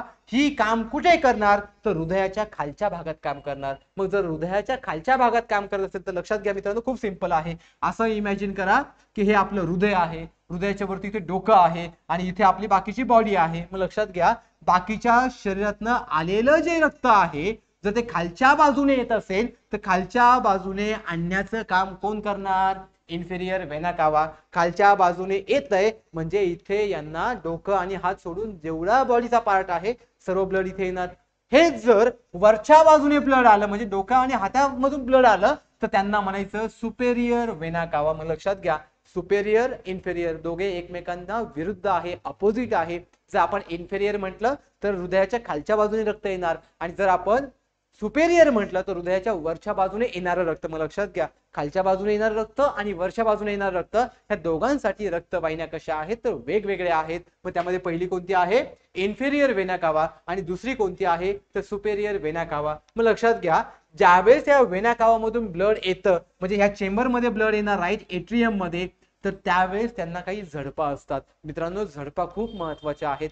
झडप म्हणजे त्यांना आपण इंग्लिशमध्ये किंवा सायन्समध्ये वॉल म्हणतो. लक्षात घ्या काय म्हणतो आपण त्यांना वॉल म्हणतो. मग ह्या वॉल का महत्वाच्या असतात, जसं आपल्याला एखाद्या रूम मध्ये किंवा एखाद्या घरामध्ये जायचं असेल तर एक दरवाजा असतो, जर दरवाजा ओपन असेल तर आपण त्या घरामध्ये जाऊ शकतो. तसंच आपल्या हृदयाला सुद्धा काही दरवाजे आहेत, काही झडपा आहेत की ज्या काय होणार ओपन आणि क्लोज होणार. मग अशा झडपांना आपण काय म्हणतो तर वॉल म्हणतो. मग आपल्याकडे जो काही इन्फेरियर वेना कावा आहे, इन्फेरियर वेना कावामध्ये कोणती वॉल सापडते तर आपल्याकडे आहे युस्टचियन वॉल. लक्षात घ्या ही युस्टचियन वॉल काय करते, जे आलेलं रक्त आहे कोणत्या बाजूने खालच्या बाजूने आलेलं अशुद्ध रक्त हे राईट एट्रियम मध्ये सोडण्याचं काम करते. आणि जर आपण हे सुपेरियर वेना कावामध्ये गेलो तर सुपेरियर वेना कावामध्ये सुद्धा एक वॉल आहे.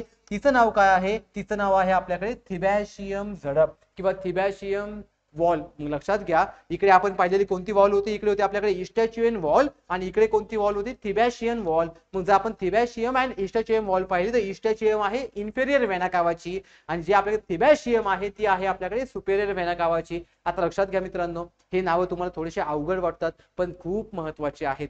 जर हे नावं तुम्हाला अवघड वाटत असतील तर तुम्ही याला 2-3 वेळा उच्चारा. ज्यावेळेस तुम्ही याला 2-3 वेळा उच्चारता त्यावेळेस ही नावं तुम्हाला सोपे वाटतील. मग लक्षात घ्या हा दरवाजा कधी ओपन होणार, जर ब्लड हे हृदयाच्या वरच्या बाजूने म्हणजे डोका आणि हाता या भागातून जर ब्लड आलं तर हा वॉल ओपन होणार. आणि हा वॉल केव्हा ओपन असणार किंवा केव्हा कार्यरत असणार की ज्यावेळेस ब्लड हे हृदयाच्या खालच्या भागात येत आहे म्हणजे डोका आणि हात सोडून. मात्र लक्षात घ्या हे दोनही आलेलं ब्लड ज्यावेळेस ते राईट एट्रियम मध्ये एंट्री करतं त्यावेळेस राईट एट्रियम मध्ये एंट्री करताना एक पार्ट असतो, त्या पार्टला म्हणतात सायनस. लक्षात घ्या त्या पार्टला काय म्हणतात सायनस.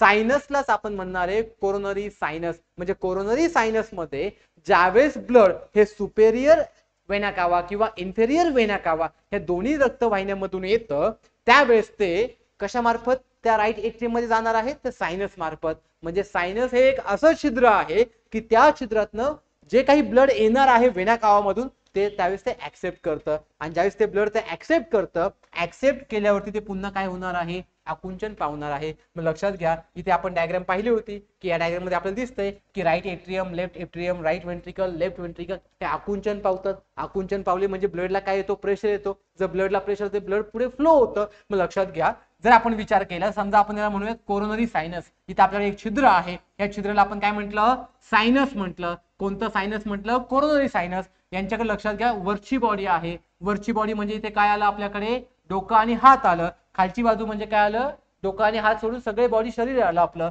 मग लक्षात घ्या जी वरची बाजू आहे वरच्या बाजूकडून येणारं रक्त म्हणजे कोणतं ब्लड होतं आपल्याकडे किंवा कोणती रक्तवाहिनी होती तर आपल्याकडे सुपेरियर वेना कावा होता. आणि जर आपण खालच्या बाजूचं पाहिलं तर कोण होतं आपल्याकडे इन्फेरियर वेना कावा. मग दोन्ही बाजूने आलेलं रक्त कुणापाशी येणार तर सायनस पाशी येणार. सायनस पासून ते कुणापाशी आलं तर राईट एट्रियम पाशी आलं. तो राईट एट्रियम काय करणार त्याला पंप करणार, त्याला आकुंचन करणार. ज्यावेळेस तो त्याला आकुंचन करणार त्यावेळेस ते रक्त पुन्हा कशामध्ये आलं राईट वेंट्रिकल मध्ये. लक्षात घ्या मित्रांनो इथे सुद्धा आपण तेच पाहतोय की जे आपल्याकडे ब्लड आहे ते राईट एट्रियम मध्ये आलं, कुणामार्फत आलं सायनस मार्फत आलं. राईट एट्रियमने काय केलं आकुंचन झाला. आकुंचन झाल्यामुळे हे ब्लड गेलं कुठे राईट वेंट्रिकल. आता राईट वेंट्रिकल पण काय होणार पुन्हा आकुंचन पावणार. जर तो पुन्हा आकुंचन पावला तर हे ब्लड पुन्हा आपल्याला कुठे जाताना दिसेल लंग्स कडे जाताना दिसेल आणि लंग्स मधून ते पुन्हा कुठे येताना दिसेल तर लेफ्ट एट्रियम. पुन्हा लेफ्ट एट्रियम मधून लेफ्ट वेंट्रिकल, पुन्हा लेफ्ट वेंट्रिकल मधून पुन्हा बॉडीकडे, पुन्हा बॉडी कडून पुन्हा आपण इमॅजिन करू वरची बॉडी खालची बाजू. वरची बॉडी म्हणजे कोणता वेना कावा आपल्याकडे असणार सुपेरियर वेना कावा. खालची बॉडी म्हणजे कोणता वेना कावा तर इन्फेरियर वेना कावा. पुन्हा हे उजव्या अलिंगामध्ये येणार म्हणजे राईट एट्रियम मध्ये येणार. ज्यावेळेस राईट एट्रियम मध्ये येणार त्यावेळेस काय असणार तिथे सायनस असणार. त्या सायनसला आपण काय म्हणणार कोरोनरी सायनस म्हणणार. मात्र लक्षात घ्या ज्यावेळेस आपण या तीनही राईट एट्रियमच्या ब्लड वेसल पाहतो तीनही ब्लड वेसल महत्वाचे आहेत. थोडासा राईट एट्रियम समजायला थोडासा अवघड होता पण ऍक्च्युली त्याची जी काही प्रोसेस आहे ती खूप सोपी आहे. समजायला अवघड का होता कारण त्याचे नावं आपल्याला नवीन होते. मग लक्षात घ्या त्याच्यामध्ये असणारे वॉल म्हणजे झडपा सुद्धा महत्वाचे आहे आपल्याला एक्झाम साठी. मग आता जर आपण ही डायग्राम व्यवस्थित पाहिली तर आपल्याला कळतं की हे पूर्ण डायग्राम मध्ये एक मसल दिसतात, या पूर्ण मसलला म्हणतात मस्क्युलर टिश्यू. मग लक्षात घ्या, आपल्या बॉडीमध्ये मी तुम्हाला सुरुवातीलाच म्हटलं वेगवेगळ्या प्रकारचे मसल आहेत. मग काही स्ट्रेटेड मसल आहे की जे बोनला जॉईन असतात, त्यांना आपण स्ट्रेटेड मसल म्हणतो. काही एकदम स्मूथ मसल आहेत, काही आपल्याकडे कार्डियाक मसल आहे. कार्डियाक मसल आपल्याकडे बॉडीमध्ये एकाच ठिकाणी सापडतो. कार्डियाक म्हणजे कार्डिओ, कार्डिओ म्हणजे आपला हृदय, हृदय म्हणजेच आपला मायोजेनिक हार्ट, की जो काय करणार आहे, आकुंचन आणि प्रसरण पावणार आहे. मग लक्षात घ्या, जर आता आपण इथे व्यवस्थित पाहिलं तर आपल्याला इथे एक चेंबर दिसतंय, आपल्याला याच्या ह्या धमन्यांच्या मागे पण एक चेंबर दिसतंय, इथे एक चेंबर आहे, इथे एक चेंबर आहे. या चेंबरला आपण एट्रियम म्हणणार, यालाही आपण एट्रियम म्हणणार, याला आपण वेंट्रिकल म्हणणार, यालाही आपण वेंट्रिकल म्हणणार. हे एट्रियम वेंट्रिकल काय करणार, आकुंचन प्रसरण असं आपलं काम करत राहणार. आणि त्यामुळे तिथून ब्लडला काय भेटणार, प्रेशर भेटणार, आणि ते ब्लड पूर्ण आपल्या बॉडीमध्ये काय होतं तर सर्क्युलेट होतं. मग यासाठी यांचे बॉडी पार्ट खूप महत्वाचे आहेत. आपण हे सर्व चर्चा केलेली आहे. आपण ओरटाबद्दल चर्चा केलेली आहे की ओरटा हा डाव्या बाजूने फ्लो होणारा ब्लड कॅरी करतो. मग डाव्या बाजूने म्हणजे कोणतं ब्लड आलं तर ऑक्सिजनेटेड ब्लड. तुम्ही पाहू शकता, जर मी असा उभा असेल तर माझी डावी बाजू ही आहे, डावी बाजू ही म्हणजे इकडची बाजू काय झाली, ओरटा. म्हणजे ही बाजू पूर्ण शुद्ध रक्ताची, ही बाजू पूर्ण अशुद्ध रक्ताची. जर आपण शुद्ध रक्त पाहिलं तर इथे कोण आहे आपल्याकडे, पुन्हा पल्मनरी आर्टरी. मग पल्मनरी आर्टरी आपण सुरुवातीला पाहिलं होतं की आर्टरी असेल म्हणजे फुफ्फुस धमन्या, फुफ्फुस शिरा ह्या विरुद्ध आहे कुणाच्या, धमन्या आणि शिरांच्या. म्हणजेच आपल्याकडे असणार आर्टरी आणि व्हेनच्या विरुद्ध आहे. म्हणजे एका ठिकाणी ते ऑक्सिजनेटेड कॅरी करत असतील तर दुसऱ्या ठिकाणी ते काय कॅरी करणार, डिऑक्सिजनेटेड म्हणजे शुद्ध आणि अशुद्ध रक्त. पण हे डिपेंड करणार की ते शरीराकडून आले की ते लंग्स कडे चाललेत किंवा लंग्स कडून आलेत, त्यावरती ते डिपेंड करतं. मग आता लक्षात घ्या, पुन्हा आपल्याकडे आहे लेफ्ट एट्रियम. लेफ्ट एट्रियम इकडे असेल तर इकडे कोणता असणार, राईट एट्रियम. मग आता लक्षात घ्या, इकडे आपल्याकडे वॉल आहेत. हे वॉलचे नावं आपल्याला लक्षातच ठेवायचे आहेत, एक्झाम साठी भरपूर महत्वाचे आहेत.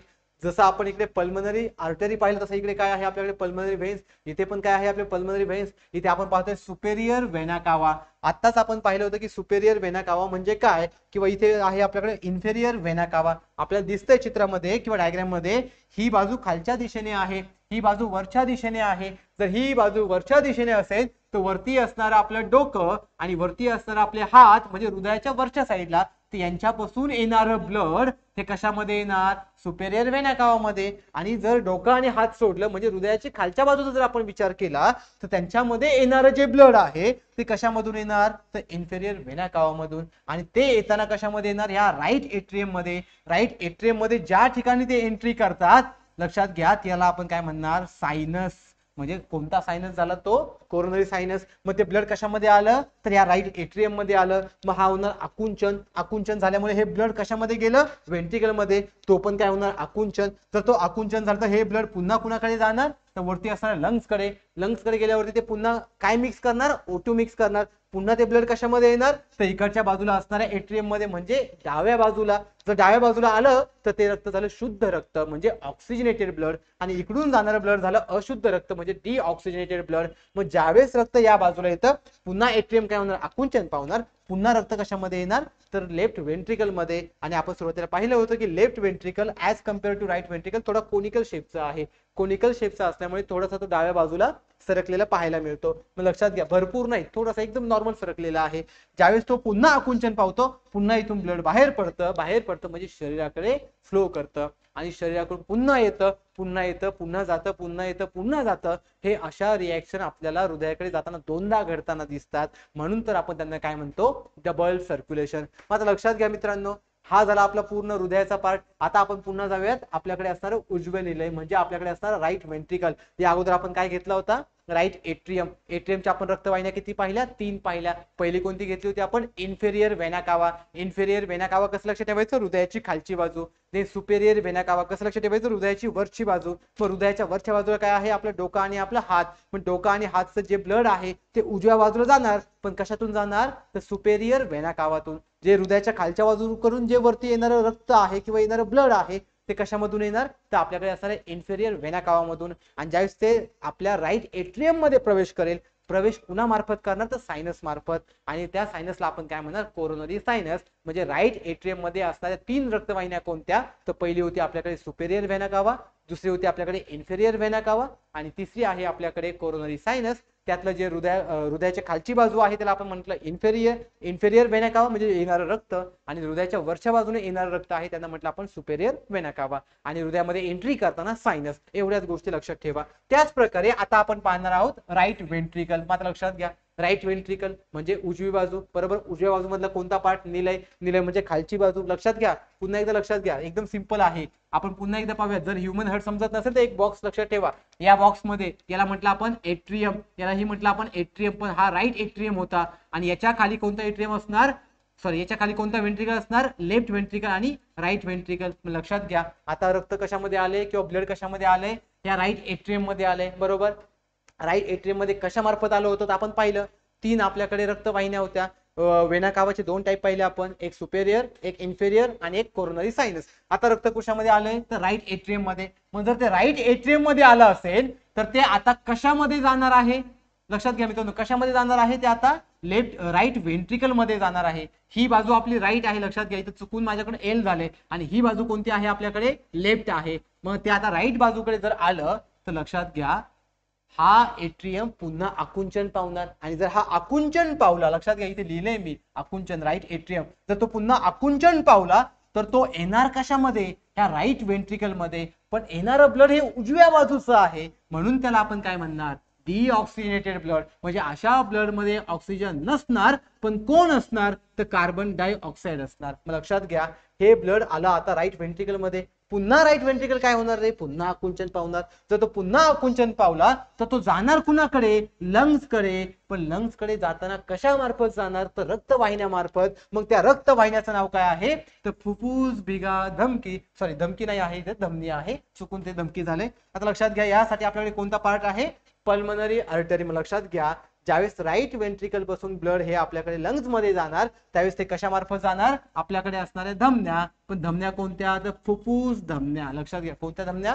तर फुफ्फुस धमन्या. मग ज्यावेळेस ते लंग्स कडे जातं त्यावेळेस राईट व्हेंट्रिकलचं काम संपतं. लक्षात घ्या, आता पण आपण काय पाहिलं? राईट एट्रियम आणि राईट व्हेंट्रिकल म्हणजे उजव्या बाजूचं काम पाहिलं. आता आपण जाऊयात हळूहळू डाव्या बाजूकडे. मग लक्षात घ्या, ज्यावेळेस आपण डाव्या बाजूकडे जाणार आहोत, मग आपण आता पाहिलं की जी उजव्या बाजूचं राईट व्हेंट्रिकल होतं त्याने ब्लड आकुंचन पाहून कुणाकडे सेंड केलं? लंग्स कडे पाठवलं. आता ते ब्लड आले कुणाकडे? लंग्स कडे. आता लंग्स कडे आलं म्हणजे लंग्स काय करणार रे? त्यातून कार्बन डायऑक्साइड काढून घेणार आणि त्यामध्ये काय ऍड करणार? O2 ऍड केलं म्हणजे ब्लडला काय म्हणायचं? शुद्ध रक्त. म्हणजेच आपण त्याला काय म्हणणार आहोत? Oxygenated blood. मग असं ऑक्सिजनेटेड ब्लड लंग्स मधून कुणामध्ये जाणार? तर लेफ्ट एट्रियम. आपण सुरुवातीला एक गोष्ट पाहिली होती, एट्रियम म्हणजे रक्त येतं, मग ते कोणतंही असो, डावी बाजू असो किंवा उजवी बाजू असो. आणि व्हेंट्रिकल म्हणजे ब्लड जातं, मग ती कोणतीही बाजू असो, डावी असो किंवा उजवी असो. मग आता ब्लड आलं कुणाकडून? आलं लंग्स कडून. पण येताना पुन्हा आपल्याला रक्तवाहिन्या गरजेच्या आहेत, म्हणजे ज्या काही ब्लड वेसल आहेत त्या गरजेच्या आहेत. मग याला आणणारी ब्लड वाहिनी किंवा रक्तवाहिनी कोणती? तर त्याला म्हणतो आपण पल्मनरी वेन्स. लक्षात घ्या, पल्मनरी केव्हा म्हणायचं? ज्यावेळेस रक्त हे हृदयाकडे येतं, कुणाकडून येतं? लंग्स कडून, किंवा हृदयाकडून लंग्स कडे जातं. लक्षात घ्या, हृदय आणि लंग्स या दोघांना कनेक्ट करणाऱ्या रक्तवाहिन्यांना आपण काय म्हणतो? पल्मनरी आर्टरी आणि पल्मनरी वेन्स. म्हणजेच आपल्याकडे असणाऱ्या फुफ्फुस धमन्या किंवा फुफ्फुस शिरा यांचं काम नॉर्मल धमन्या आणि नॉर्मल शिरांच्या विरुद्ध आहे. म्हणजे जर आपल्याकडे धमन्या O2 कॅरी करत असतील तर पल्मनरी मध्ये ते CO2 कॅरी करतील, किंवा जर आपल्याकडे वेन्स हे CO2 कॅरी करत असतील म्हणजे CO2 म्हणजे डिऑक्सिजनेटेड ब्लड, तर त्या ज्यावेळेस ते पल्मनरीच्या कॉन्टॅक्ट मध्ये जाते किंवा लंग्सच्या कॉन्टॅक्ट मध्ये जाते त्यावेळेस ते O2 कॅरी करतील. म्हणजे हे एकमेकांच्या वाईस वर्सा काम करतात. मात्र लक्षात घ्या, इथे आपल्याकडे लंग्स मधून ब्लड कशामध्ये आलं? लेफ्ट एट्रियम मध्ये, म्हणजे डाव्या अलिंदामध्ये. आता पुन्हा डावे अलिंद म्हणजेच लेफ्ट एट्रियम काय होणार? आकुंचन पावणार. जर तो पुन्हा आकुंचन पावत असेल तर ते रक्त कुणाकडे जाणार?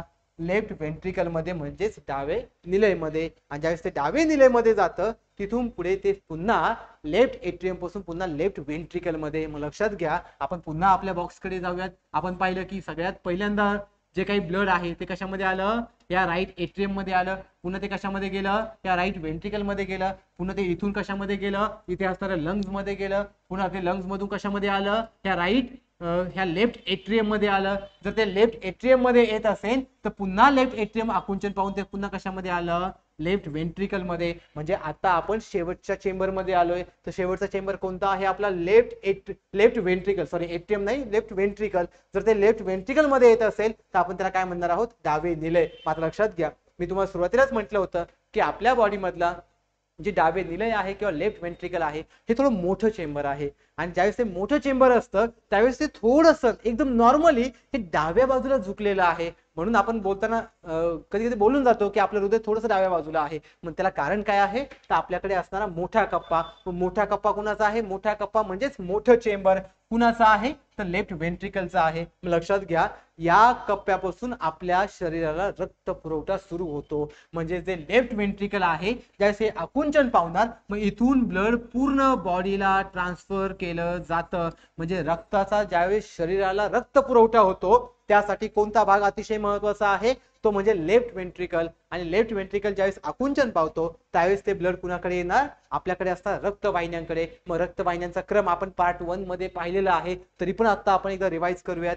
की लेफ्ट वेंट्रिकलला इथे जो पाईप कनेक्टेड असणार टुवर्ड्स द बॉडी त्यातला पहिला कोणता असणार महाधमनी अशा महाधमनींना आपण काय म्हणतो ओरटा देन या महाधमनीला एक ब्रँच असते तिला म्हणतो आपण अर्टरी म्हणजेच धमनी लक्षात घ्यायचे चुकून धमकी झालेला आहे त्याला आपण काय म्हणणार धमनी धमनी म्हणजे याचा सब पार्ट याची सब ब्रँच आणि पुन्हा धमनीमधून ज्यावेळेस पेशींना ते प्रत्यक्षात देवाणघेवाण किंवा ट्रान्सपोर्टेशन करायचं असेल तर त्यावेळेस आपल्याकडे आहे केशिका म्हणजेच आहेत कॅपिलरी लक्षात घ्या हा झाला लेफ्ट वेंट्रिकलचा पार्ट मित्रांनो आपण right atrium right ventricle left ventricle हे सगळं पाहिलंय यातनं आपल्याला एक गोष्ट समजली की हृदयाकडे रक्त दोनदा येतं म्हणून आपल्याला पुढच्या पॉइंट कडे जायचंय ते म्हणजे डबल सर्क्युलेशन खूप महत्वाचा पॉइंट आहे डबल सर्क्युलेशन जर तुम्हाला राईट एट्रियम लेफ्ट एट्रियम किंवा राईट वेंट्रिकल लेफ्ट वेंट्रिकल म्हणजेच एट्रियम आणि वेंट्रिकलचं जर फंक्शन किंवा कार्य समजलं असेल तर आपल्याला डबल सर्क्युलेशन समजायला खूप सोपं जातं कारण डबल सर्क्युलेशन म्हणजेच जे आपल्या हृदयामध्ये रक्त फ्लो होतं किंवा शरीराकडून हृदयाकडे जे रक्त फ्लो होतं त्यालाच आपण काय म्हणणार आहोत डबल सर्क्युलेशन मग लक्षात घ्या डबल सर्क्युलेशन कशाला म्हणायचं की ज्यावेळेस शुद्ध रक्त आणि अशुद्ध रक्त हे हृदयातून पास होत असतं कंटिन्युअसली एक सायकल तयार करतं सायकल तयार करण्याच्याच प्रोसेसला आपण काय म्हणणार आहोत तर डबल सर्क्युलेशन म्हणणार आहोत मग लक्षात घ्या जे काही डबल सर्क्युलेशन आपल्याकडे होतं त्यासाठी दोन सिस्टीम आहेत एक आपल्याकडे आहे पल्मनरी सर्क्युलेशन आणि दुसरी आपल्याकडे आहे सिस्टमॅटिक सर्क्युलेशन की जे आपण यानंतर पाहणार आहोत मग लक्षात घ्या जे पल्मनरी सर्क्युलेशन आहे किंवा पल्मनरी रक्तभिसरण आहे मग यामध्ये आपण काय पाहतो तर यालाच आपलं अजून एक नाव सापडतं ते म्हणजे फुफ्फुसीय अभिसरण लक्षात घ्या मग फुफ्फुसीय अभिसरण ज्यावेळेस होतं ते होताना त्याची सुरुवात कशापासून होणार आहे राईट वेंट्रिकल पासून आपल्या सगळ्यांना माहित आहे उजवी बाजू म्हटलं की अशुद्ध रक्त डावी बाजू म्हटलं की शुद्ध रक्त मग आता राईट वेंट्रिकल आपल्याकडे कोणतं रक्त होतं अशुद्ध रक्त ते आता कुणाकडे आलं लंग्स कडे जर ते लंग्स कडे आलं पण लंग्स कडे येताना ते कुणामार्फत आलं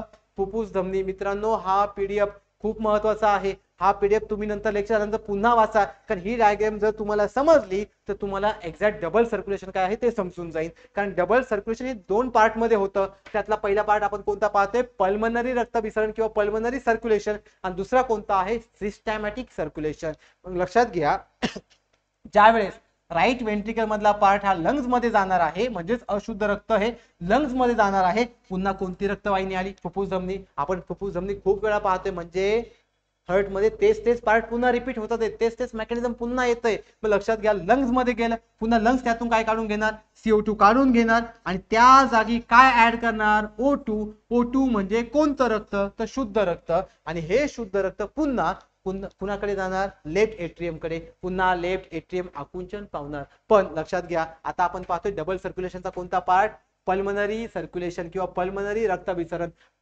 रक्ताभिसरण मध्ये एवढंच होतं right ventricle to the left atrium एवढंच होतं आणि जो उरलेला पार्ट आहे तो होतो आपल्याकडे सिस्टमॅटिक सर्क्युलेशन मध्ये मग लक्षात घ्या ज्यावेळेस आपण सिस्टमॅटिक सर्क्युलेशन पाहतो सिस्टमॅटिक सर्क्युलेशन केव्हा होणार आफ्टर द पल्मनरी सर्क्युलेशन म्हणजे पल्मनरी सर्क्युलेशन ज्यावेळेस संपतं त्यावेळेस चालू होतं आपल्याकडे जो नेक्स्ट पार्ट आहे तो म्हणजे सिस्टमॅटिक सर्क्युलेशन मग लक्षात घ्या ज्यावेळेस आपण सर्क्युलेशन पाहतो सिस्टमॅटिक टाईपचं त्यावेळेस आपल्याला रक्त कसं असणार आहे शुद्ध रक्त कारण आता आपण कुणाकडे आलोय लेफ्ट वेंट्रिकलचं म्हणजे जिथे पल्मनरी संपला तिथून पुढे चालू झाला आपला सिस्टमॅटिक मग लक्षात घ्या सिस्टमॅटिक म्हणजेच डावे सिस्टमॅटिक मध्ये आलेलं लेफ्ट वेंट्रिकल म्हणजेच कोणतं डावे निलय म्हणजेच आपल्याला माहित आहे की डाव्या बाजूला जे रक्त असतं ते शुद्ध रक्त आहे मग हे शुद्ध रक्त आपल्या पूर्ण शरीराकडे पाठवलं जातं आणि शरीराकडून पुन्हा आपण काय करतो जे काही अशुद्ध रक्त आहे लक्षात घ्या आता इथे म्हटलं आपल्याला शरीराने निर्माण केलेलं अशुद्ध रक्त म्हणजेच काय झालं की डाव्या बाजूने जे शुद्ध रक्त पाठवलं ते आपण प्रत्येक पेशींना पोहोचवलं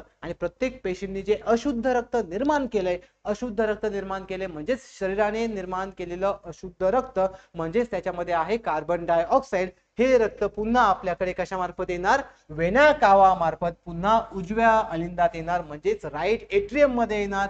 यालाच म्हणतो आपण डबल सर्क्युलेशन. लक्षात घ्या मित्रांनो, यालाच आपण काय म्हणतो, डबल सर्क्युलेशन. मग डबल सर्क्युलेशन तुम्हाला चांगल्या प्रकारे जर पुन्हा समजून घ्यायचं असेल तर पुन्हा पुन्हा ही डायग्राम पाहत राहा, जेणेकरून तुम्हाला ते योग्य प्रकारे समजेल. मात्र लक्षात घ्या, ज्यावेळेस आपल्याकडे या प्रकारचं डबल सर्क्युलेशन होतं त्यावेळेस आपल्याला आपलं जे हृदय आहे त्याची जी फ्लो होण्याची कॅपॅसिटी आहे ती समजते. मग कॅपॅसिटीसाठी आपल्याला दोन शब्द लक्षात ठेवणं खूप महत्वाचं आहे. एक आहे एसए नोड, लक्षात घ्या, एक शब्द कोणता आहे, एसए नोड, आणि दुसरा शब्द आहे आपल्याकडे एव्ही नोड. लक्षात घ्या, एसए नोड, एव्ही नोड हा एवढा महत्वाचा आहे, यावरती आयोगाने प्रश्न विचारलेला आहे. यावरती तुम्हाला जर तुम्ही पीवायक्यू चेक केले तर तुम्हाला दिसेल की पुरकेंजी फायबर वरती एक क्वेश्चन आलेला आहे.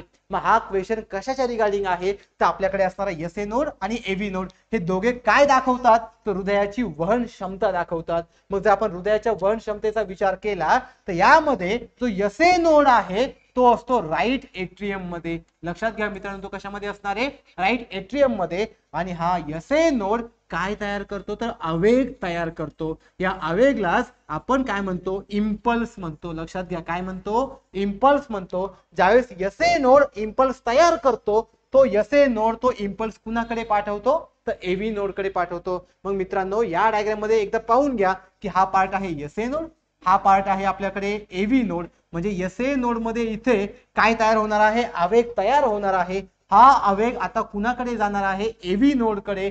एव्ही नोड कडे गेल्यावरती त्यांच्याकडे आपल्याला पाहायला मिळतात बंडल ऑफ हीज. सगळ्यांना माहिती की बंडल कशाला म्हणतात, बंडल म्हणजे ग्रुप. लक्षात घ्या, बंडल म्हणजे काय, ग्रुप. म्हणजे इथे ग्रुप आहे, कशाचे ग्रुप आहे, कॅरियरचे ग्रुप आहे. त्या कॅरियरला म्हटलं आपण हीज. कॅरियर म्हणजे कॅरी करणारा पार्ट किंवा घेऊन जाणारा भाग. मग इथे जो आपल्याकडे हे सगळे जे आवेग आहेत, आवेगांना घेऊन जाण्याचं काम कुणाचं आहे, तर बंडल ऑफ हीजचं आहे. मग जर तुम्हाला हे सगळे येलो कलरचं नेटवर्क दिसत असेल तर या येलो कलरच्या नेटवर्कला आपण काय म्हणणार आहोत, बंडल ऑफ हीज. खूप महत्वाचा आहे, आयोगाने प्रश्न विचारलाय. लक्षात घ्या, आयोगाने हर्ट वरती, पुन्हा आपल्याकडे असणारे डबल सर्क्युलेशन वरती हा वर न विचारता आयोग जो आहे तो एकदम डीप मध्ये गेलाय. डीप मध्ये गेला म्हणजे कशामध्ये गेलाय, तर आपल्याकडे जी कॅपॅसिटी आहे हृदयाची त्याच्यामध्ये गेलाय, म्हणजे क्षमतेकडे गेलाय. मग क्षमतातला पण डीप मध्ये म्हणजे कुणाकडे गेलाय, तर बंडल ऑफ हीज कडे गेलाय. मग बंडल ऑफ हीज कुणाचा भाग आहे, तर आपल्याकडे असणारे एसए नोड, एव्ही नोड यांच्यामध्ये जे ट्रान्सपोर्टेशन होणार आहे, कुणाचं ट्रान्सपोर्टेशन, आवेगाचं. आवेगाला आपण काय म्हणतो, इम्पल्स म्हणतो. मग इम्पल्स घेऊन जाण्याचं किंवा आवेग घेऊन जाण्याचं काम कुणाचं आहे, बंडल ऑफ हीजचं. आणि याच बंडल ऑफ हीजचा जो फुगवटा झालेला भाग आहे, लक्षात घ्या, हा फुगवटा झालेला भाग, याच भागाला आपण काय म्हणतो, पुरकेंजी फायबर. आणि आयोगाने यावरतीच प्रश्न विचारलेला आहे की लक्षात घ्या की पुरकेंजी फायबर काय आहेत, तर काय आहेत, ते कुणाचा भाग आहेत, bundle of His. Bundle of His काय आहे, तर बंडल ऑफ हीज हे आवेगाला कॅरी करतात. पण आवेगाला कुठून कुठे कॅरी करतात, आवेग म्हणजे इम्पल्स, कुठून कुठे कॅरी करतात, तर या नोड पासून तर या नोड पर्यंत. मग या नोडला आपण काय म्हणणार, एसए नोड, आणि या नोडला आपण काय म्हणणार, एव्ही नोड. पण लक्षात घ्या, ज्यावेळेस आपण एसए नोड आणि एव्ही नोड पाहतो, हे आपल्या हृदयामध्ये आवेग निर्माण करण्याचं आणि त्या आवेगाला घेऊन जाण्याचं काम करतात. यालाच तर आपण एक शब्द वापरतो, तो म्हणजे पेस मेकर. लक्षात घ्या, अतिशय महत्वाचा शब्द आहे हा पेस मेकर. पेस मेकर आपल्याला कशामध्ये पाहायला मिळतो, आपल्याकडे असणारा जो राईट एट्रियम आहे, हा राईट एट्रियम काय कॅरी करतो, एसए नोड कॅरी करतो. म्हणजे एसए नोड आपल्याला राईट एट्रियम मध्ये सापडतो. हा एसए नोड काय तयार करतो, तर आवेग तयार करतो. त्या आवेगाला आपण काय म्हणतो, तर इम्पल्स म्हणतो. लक्षात घ्या, काय म्हणतो आपण, इम्पल्स म्हणतो. ज्यावेळेस आपण हा इम्पल्स पाहतो, हा इम्पल्स एसए नोड करून कुणाकडे जाणार आहे, एव्ही नोड कडे.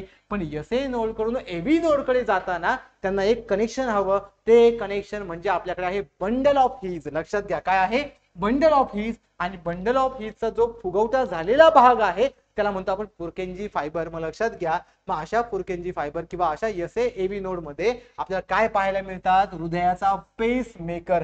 मग ज्यावेळेस आपलं हृदय इम्पल्स तयार करतं म्हणजे आवेग तयार करतं, ते आवेग ते एसए नोड कडून एव्ही नोड कडे. आताच आपण हे पाहिलं. मग लक्षात घ्या, एसए नोड कडून एव्ही नोड कडे जातं म्हणजे बंडल ऑफ हीज. लक्षात घ्या, जर तुम्ही इथे व्यवस्थित पाहिलं, हा झाला आपला एसए नोड, हा झाला आपला एव्ही नोड.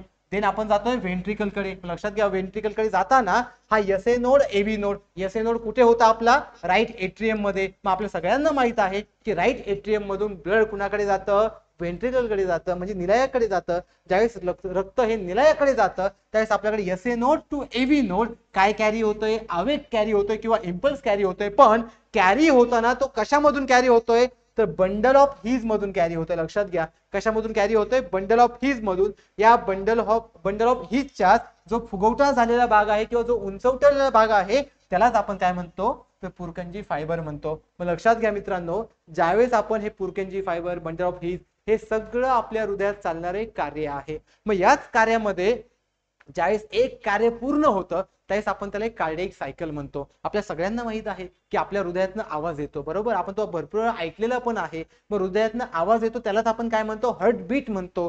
ज्यावेळेस एक हार्टबीट पूर्ण होतो म्हणजे आपल्या बॉडीमध्ये एक सायकल पूर्ण होते. मग अशा सायकल आपण काय म्हणतो तर कार्डियक सायकल म्हणतो. आपल्या सगळ्यांना माहित आहे की आपल्या एका मिनिटामध्ये आपल्या बॉडीमध्ये हार्टबीट किती होतात 72 टाइम्स होतात. आणि आपल्याला माहिती आहे की एका मिनिटामध्ये सेकंद किती असतात 60 सेकंद. म्हणजे 60 सेकंदामध्ये तयार होणारे हार्टबीट किंवा हृदयाचे ठोके किती आहेत तर 72 आहेत. मग ज्यावेळेस 72 ठोके आपल्या बॉडीमध्ये होतात याचाच अर्थ आपल्या बॉडीमध्ये एक हार्टबीट पूर्ण होण्यासाठी किती वेळ लागतो तर 0.8 सेकंद लागतात. मग लक्षात घ्या 0.8 सेकंद म्हणजे काय तर 0.8 सेकंद म्हणजे आपल्या बॉडीतनं जे काही एट्रियम व्हेंट्रिकल यातून जे होणारं ब्लड यातून जे पास होणारं ब्लड आहे किंवा रक्त आहे यांना जो लागणारा वेळ आहे तो म्हणजे किती आहे 0.8 सेकंद. आणि ज्यावेळेस ते आपल्या हृदयातनं पास होत असतं त्यावेळेस ते एक आवाज क्रिएट करतं. त्या आवाजाला म्हणतात लव अँड डब साऊंड. अतिशय महत्वाचा शब्द आहे. याच्यावरती आयोगाने प्रश्न विचारलेला आहे भविष्यात सुद्धा विचारू शकतो. कोणता आवाज तयार करतो लव अँड डब साऊंड. आता लव अँड डब साऊंड टोटल तयार होण्यासाठी किती वेळ लागतो तो 0.8 सेकंद. मग आता या टाइमचा आता आपण सेपरेशन पाहू की ह्या टाइमला कसा कसा वेळ लागतो. मग लक्षात घ्या पहिला आहे आपल्याकडे एट्रियल सिस्टोल. आता भरपूर लोकांना एट्रियल समजलं नसेल. एट्रियल म्हणजे आतापर्यंत आपण जे पाहिलं ना राईट एट्रियम लेफ्ट एट्रियम त्यालाच आपण काय म्हणणार आहे एट्रियल. इथे एक शब्द आलाय सिस्टोल. आता सिस्टोल आणि इथं अजून एक शब्द आलाय डायस्टोल. आता लक्षात घ्या सिस्टोल आणि डायस्टोल कशाला म्हणायचं ज्यावेळेस रक्त हृदयाकडून फ्लो होतं एकदाच फ्लो झालं सो सिस्टोल म्हणायचं. ते पुन्हा हृदयाकडे येते म्हणजे दोनला आपण डाय म्हणतो. मग अशा वेळेस त्याला आपण काय म्हणणार तर डायस्टोल म्हणणार. मग लक्षात घ्या जो एट्रियल सिस्टोल आहे त्याला टोटल वेळ लागतो 0.1 सेकंद. मित्रांनो खूप महत्वाची कार्डियक सायकल आहे लक्षातच ठेवा. एट्रियल सिस्टोलला वेळ किती लागला 0.1 सेकंद. देन इथून रक्त कुणाकडे गेलं व्हेंट्रिकल कडे त्याला वेळ किती लागला व्हेंट्रिकलर सिस्टोल वेळ किती लागला 0.3 सेकंद. म्हणजे दोघांची ऍडिशन झाली 0.4 सेकंद. जर आपण पुढे गेलो तर पुढे जॉईंट डायस्टोल आहे. जॉईंट मध्ये दोघांचं मिक्सचर आहे दोघे कंबाईन झालेले आहेत. जर जॉईंट डायस्टोलचा विचार केला तर यांना लागणारा वेळ किती आहे 0.4 सेकंद. आणि जर दोघांची ऍडिशन केली तर आपल्याकडे तयार होतो एक हार्टबीट की ज्याला लागणारा वेळ किती आहे 0.8 सेकंद. जर असेच आपल्याकडे हार्टबीट जर आपण एका मिनिट कंटिन्यू करत गेलो तर आपल्याकडे टोटल किती हार्टबीट क्रिएट होतात तर 72 हार्टबीट क्रिएट होतात. मग लक्षात घ्या मित्रांनो ही झाली आपली कार्डियक सायकल. आता ज्यावेळेस आपण कार्डियक सायकलचा विचार करतो त्यावेळेस आपल्या बॉडीमध्ये ब्लड फ्लो होतं. ब्लड फ्लो होतं म्हणजे आपल्या बॉडीला एक प्रेशर आहे. बॉडीला म्हणजे ब्लडला एक प्रेशर आहे. मग मित्रांनो जे ब्लड प्रेशर आहे हे पर्सन टू पर्सन व्हॅरी करू शकतं. जर आपण एखादा हेल्दी पर्सन पाहिला किंवा एखादा कमी हेल्दी पर्सन पाहिला किंवा एखादा पूर्ण आजारी माणूस पाहिला तर प्रत्येक व्यक्तीमध्ये ब्लड प्रेशर वेगवेगळं पाहायला मिळतो. आपण भरपूर वेळा आजारी पडतो मित्रांनो. आजारी पडलं की आपण डॉक्टरांकडे जातो. डॉक्टर आपलं ब्लड प्रेशर चेक करतात. ब्लड प्रेशर चेक करताना ते आपल्या या व्हॅल्यू पाहतात. या व्हॅल्यू आपल्याला एक्झाम साठी सुद्धा खूप महत्वाच्या आहेत. त्याचबरोबर आपलं जे डेली जीवन आहे किंवा डेली लाईफ आहे यामध्ये आपल्याला ऍज अ नॉलेज म्हणून सुद्धा हे ब्लड प्रेशर खूप महत्वाचं आहे. कारण ब्लड प्रेशर हा सध्या कॉमन आजार झालाय. कॉमन सगळ्यांना कॉमन क्रायसिस झालाय. कुणालाही तो आपल्याला इझिली अवेलेबल किंवा इझिली कुणाच्याही शरीरामध्ये पाहता येतो. मग लक्षात घ्या याचे आता आपण 5 प्रकार पाहणार आहोत की ब्लड प्रेशरच्या रेंजेस किती किती आहेत. या रेंजेस एक्झामला येऊ शकतात अतिशय महत्वाच्या आहेत. मग त्यामध्ये पहिला आहे आपल्याकडे हेल्दी ह्युमन. जर आपण हेल्दी ह्युमनचा विचार केला तर ब्लड प्रेशरच्या 2 रेंज असतात. काही ह्या सिस्टोल रेंज असतात काही ह्या डायस्टोल रेंज असतात. सिस्टोल आपण पाहिले सिस्टोल म्हणजे ब्लड जाताना हे एकदा जातं बरोबर. एकदा जातं म्हणजे त्याला आपण सिस्टोल म्हणणार. आणि ज्यावेळेस ते ब्लड पुन्हा येतं त्याला आपण डायस्टोल म्हणणार. मग लक्षात घ्या जे काही सिस्टोलिक प्रेशर आणि डायस्टोलिक प्रेशर आहे तो आपण कशामध्ये काउंट करतो mmHg मध्ये काउंट करतो. मग लक्षात घ्या Hg मीन्स मर्क्युरी. मग ज्यावेळेस आपण हेल्दी पर्सनचा विचार करतो तर हेल्दी पर्सनचा जो सिस्टोलिक ब्लड प्रेशर आहे लक्षात घ्या कोणता ब्लड प्रेशर? सिस्टॉलिक. तो किती आहे? 120 पेक्षा कमी आहे. म्हणजे 120 mmHg. लक्षात घ्या, 120 पेक्षा कमी आहे. आणि ह्याच जर आपण डायस्टोलिक प्रेशर पाहिला तर डायस्टोलिक कसा आहे? लेस दॅन 80, म्हणजे 80 पेक्षा कमी. मित्रांनो, हा टेबल खूप महत्वाचा आहे, चांगला पाठ करून ठेवा. मग जर आपण हेल्दी ह्युमन पाहिला तर सिस्टोलिक प्रेशर वेगळा आहे, डायस्टोलिक प्रेशर वेगळा आहे. सिस्टोलिक किती होता? 120 पेक्षा कमी. आणि डायस्टोलिक किती होता? 80 पेक्षा कमी. मग आता आपण नेक्स्ट पर्सन पाहूयात. नेक्स्ट कोणता आहे आपल्याकडे? Elevated human. मग यांची रेंज किती दिलेली आहे आपल्याला? सिस्टोलिकची दिलेली आहे 120 ते 129 आणि डायस्टोलिकची दिलेली आहे लेस दॅन 80. म्हणजे आपल्याकडे असणारा हेल्दी पर्सन आणि एलिव्हेटेड ह्युमन दोघांची डायस्टोलिक रेंज कशी आहे? तर सेम आहे. पण सिस्टोलिक रेंज कशी आहे? तर वेगवेगळी आहे. आता लक्षात घ्या, आता आपण स्टेज 1 कडे जाऊयात. आता भरपूर लोकांना टेन्शन येतं, काहींना टेन्शन येतं, काहींना हायपर टेन्शन येतं. टेन्शन, हायपर टेन्शन मध्ये आपला ब्लड प्रेशर वाढतो. भरपूर वेळेस तुम्ही पाहिलं असेल की काही लोकांना प्रेशर वाढला की असं इम्बॅलन्स होतं. मग त्यांची बॉडी संतुलित राहत नाही. जर त्यांची बॉडी संतुलित राहत नसेल म्हणजे इम्बॅलन्स होते, अशा स्टेजला म्हणतो आपण स्टेज 1 हायपर टेन्शन. मग स्टेज 1 हायपर टेन्शनची जी काही रेंज आहे ती सिस्टॉलिकची किती असते? 130 ते 139 mmHg. आणि जर आपण डायस्टोलिक पाहिलं तर ती असते 80 ते 89 mmHg. मग लक्षात घ्या, या 3 रेंज आतापर्यंत आपण पाहिलेल्या आहेत. ते चौथी रेंज आहे आपल्याकडे स्टेज 2 हायपर टेन्शन. ही होती स्टेज 1 हायपर टेन्शन, ही आहे स्टेज 2 हायपर टेन्शन. मग यांची रेंज सिस्टॉलिक मध्ये किती आहे? 140 किंवा त्यापेक्षा थोडीशी जास्त. आणि जर आपण ती डायस्टोलिक मध्ये पाहिली तर ती किती आहे? 90 किंवा 90 पेक्षा जास्त. लक्षात घ्या मित्रांनो, जर आपण ह्या रेंज मध्ये जात असेल, जर आपण ह्या रेंज मध्ये असेल आपला ब्लड प्रेशर, तर आपण हायपर टेन्शन मध्ये आहोत स्टेज 2 मध्ये. जर आपण या रेंज मध्ये असेल तर आपण स्टेज 1 मध्ये आहोत. जर आपण या रेंज मध्ये असेल तर आपण एलिव्हेटेड पर्सन आहोत. जर आपण या रेंज मध्ये असेल तर आपण कोणते पर्सन आहोत? हेल्दी पर्सन आहोत. आणि सगळ्यात शेवटची म्हणजे अतिशय धोकादायक, की ज्यांना आपण काय म्हणणार आहोत? Hyper tension crisis. मग आता हायपर टेन्शन क्रायसिसची रेंज किती आहे? सिस्टॉलिकची आहे 180 पेक्षा जास्त आणि डायस्टोलिकची आहे 120 पेक्षा जास्त. मग मित्रांनो, आता आपण ज्या काही पाहिलेल्या आहेत त्या ब्लड प्रेशरच्या रेंजेस पाहिलेल्या आहेत, की या ब्लड प्रेशरच्या रेंजेस तुम्हाला एक्झाम साठी खूप महत्वाच्या होत्या. मित्रांनो, आजच्या लेक्चर मध्ये आपण पार्ट जो 3 आहे आपला, लक्षात घ्या, ब्लड सर्क्युलेशन सिस्टीमचा हा तिसरा पार्ट होता, म्हणजे शेवटचा पार्ट होता. यानंतरच्या पार्ट मध्ये आपण टोटल PYQ पाहणार आहोत. पण या पार्ट मध्ये आपण महत्वाचं हर्ट काय आहे, हर्टचं काम काय आहे, आपल्याकडे ज्या काही डबल सर्क्युलेशन आहे ते कशा प्रकारे होतं ते पाहिलेलं आहे. त्याच प्रकारे वेगवेगळ्या ब्लड रेंजेस पाहिलेल्या आहेत, की जे आपल्याला एक्झाम साठी अतिशय महत्वाचं आहे. आय होप हे लेक्चर तुम्हाला चांगल्या प्रकारे आवडलेलं असेल. जर या लेक्चरची तुम्हाला PDF हवी असेल तर आपल्या डिस्क्रिप्शन बॉक्स मध्ये टेलिग्रामची लिंक दिलेली आहे. तुम्ही त्या टेलिग्रामच्या लिंकवरून टेलिग्रामच्या चॅनलवरती जाऊ शकता. तिथे जॉईन करून तुम्ही ह्या PDF ला घेऊ शकता, जेणेकरून तुम्हाला अभ्यास करायला अजून सोपं जाईल. मित्रांनो, हे लेक्चर तुम्हाला चांगल्या प्रकारे समजलं असेल.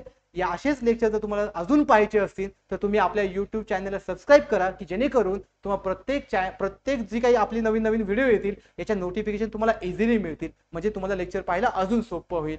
चालेल, थँक्यू मित्रांनो.